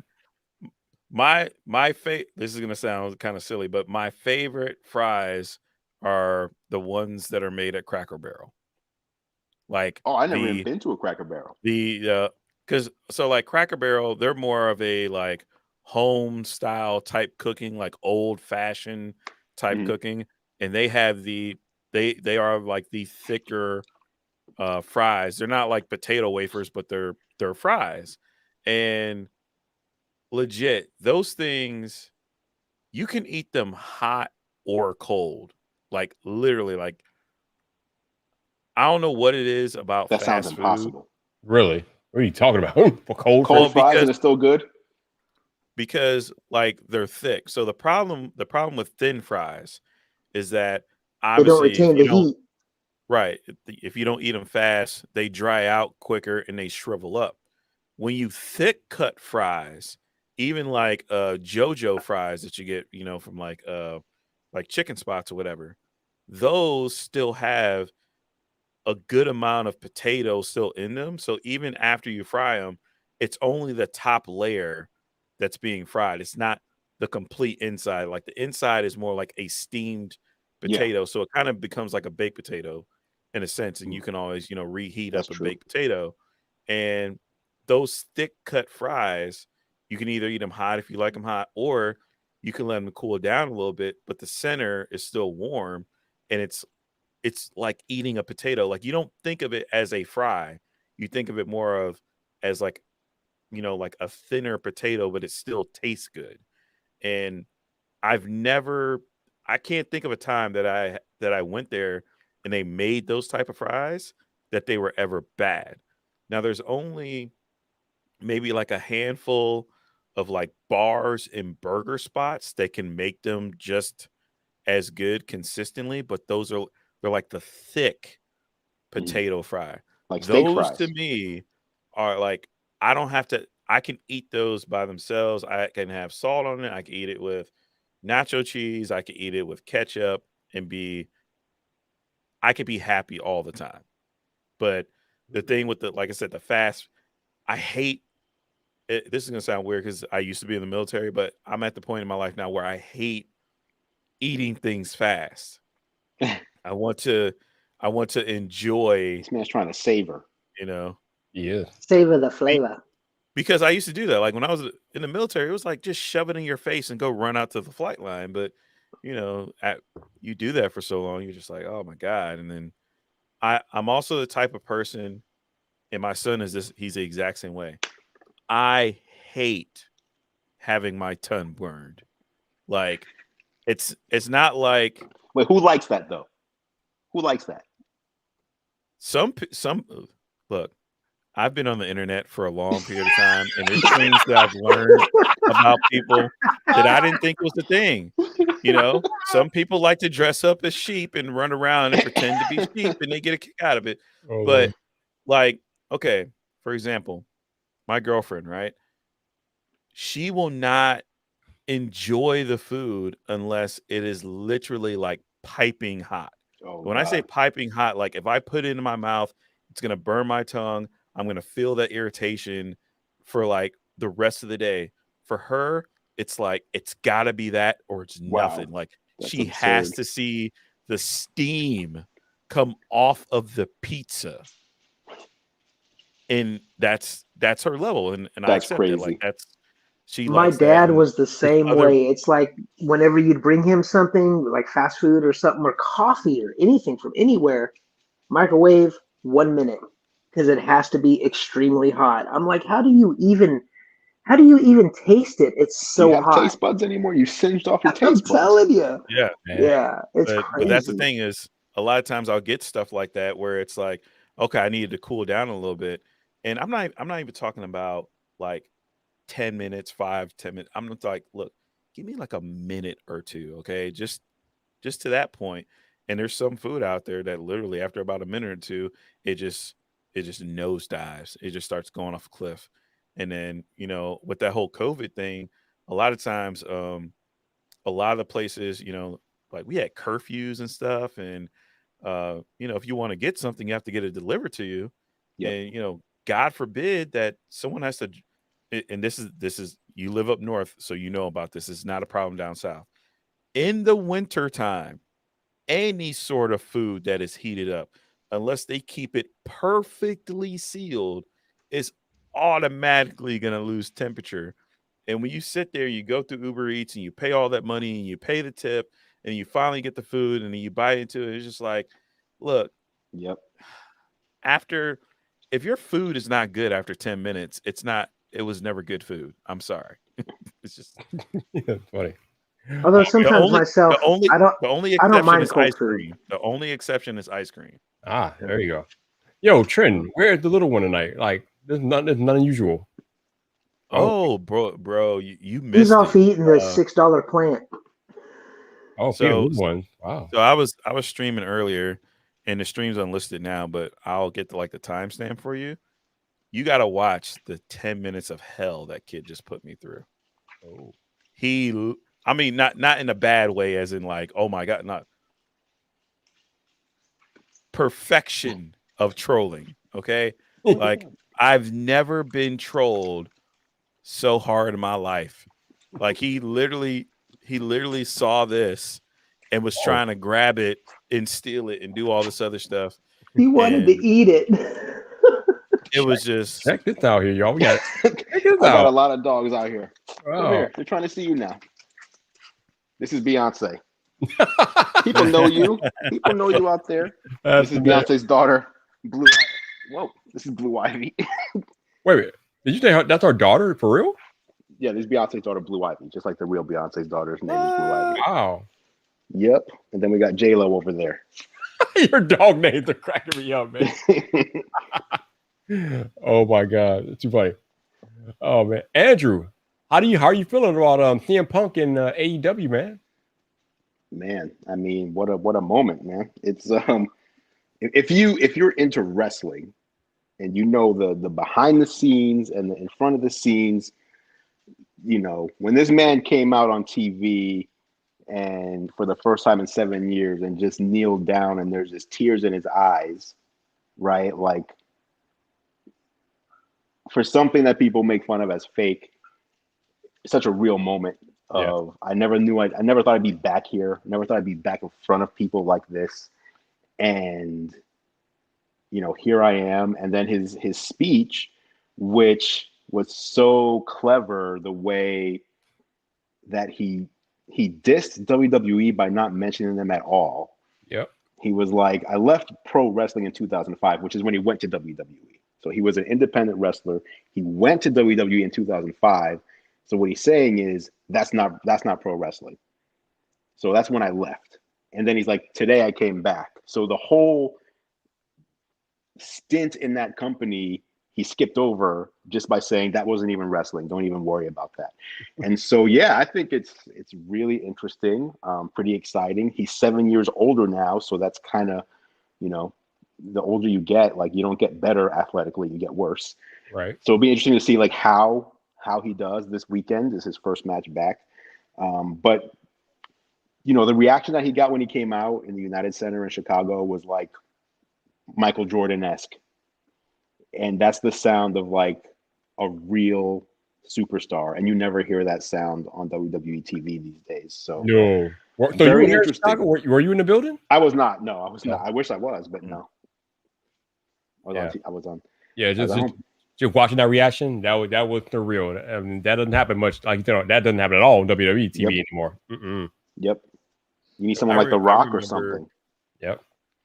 I remember when people were like, you know, yeah, it's fake, and I'm like, I mean, it's scripted, but okay, if you think it's that face, okay, go in the ring and take a clothesline from Bradshaw.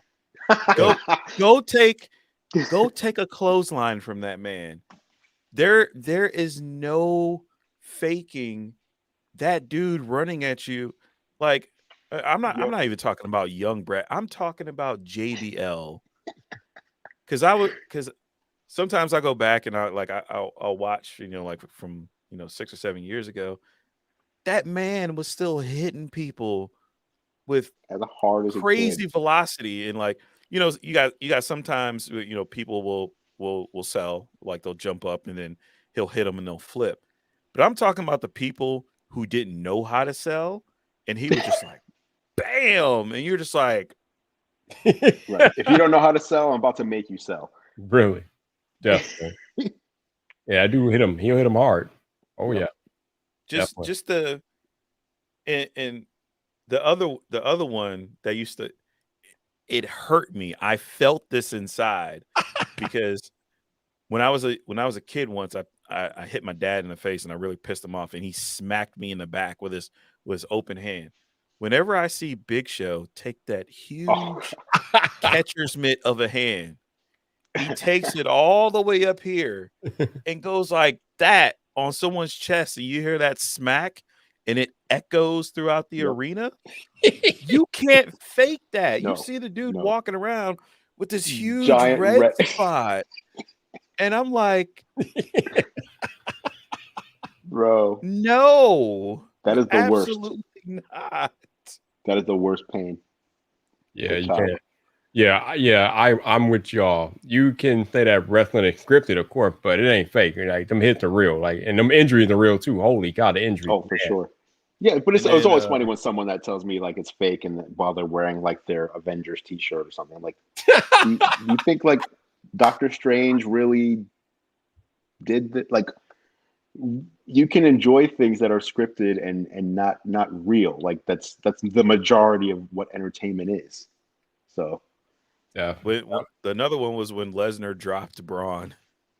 I was like, oh, he was mad because he wasn't selling anything. So he was like, oh, I'm gonna just punch this dude directly in the face and see what happens. Well, the other thing was Braun need him in the head. Oh, that's right. Yeah. You need him. And I'm like, okay, this is where I give all the respect to Brock being a tough, SOB or whatever. You had a man that's 6'8" and bigger than LeBron knee you in the face, and you got angry and gave him a 2-piece and told him to slow down. I was like, I'm like, there's no amount of money you could never put me in the ring. I don't care if you say you were going to give me $1 billion to be in the ring with Brock for 2 minutes. No, nope, I'm not doing it. Not even $1 billion. Not even, bro. That's crazy. No. But yeah. Whew. On that note, you all, I think it's time for us to land the plane here. I appreciate everybody that came through. Had a lot of people come through. It's almost like an old school Friday night back tonight. So I appreciate everybody coming through. Mike T, Trent, thank you. Ace, thank you. Andrew, always good to see you, man. Hopefully we'll see you in LA in a few weeks here. Looking forward to that. Yes, sir. Thank you guys for hanging out tonight. Appreciate y'all. And for those of y'all who donated, thank you for donating. Definitely appreciate that. Appreciate you having me on again. Lots of fun. No doubt, man. Not sure when I'll be back, but I should be back at some point this week. I got the whole week off, so I'll be back at some point before next Friday. So yeah, keep it locked down and we'll see what happens. But until the next time, people, this your boy Viper, the man about tech. You know where to find me. So come back. Bummer.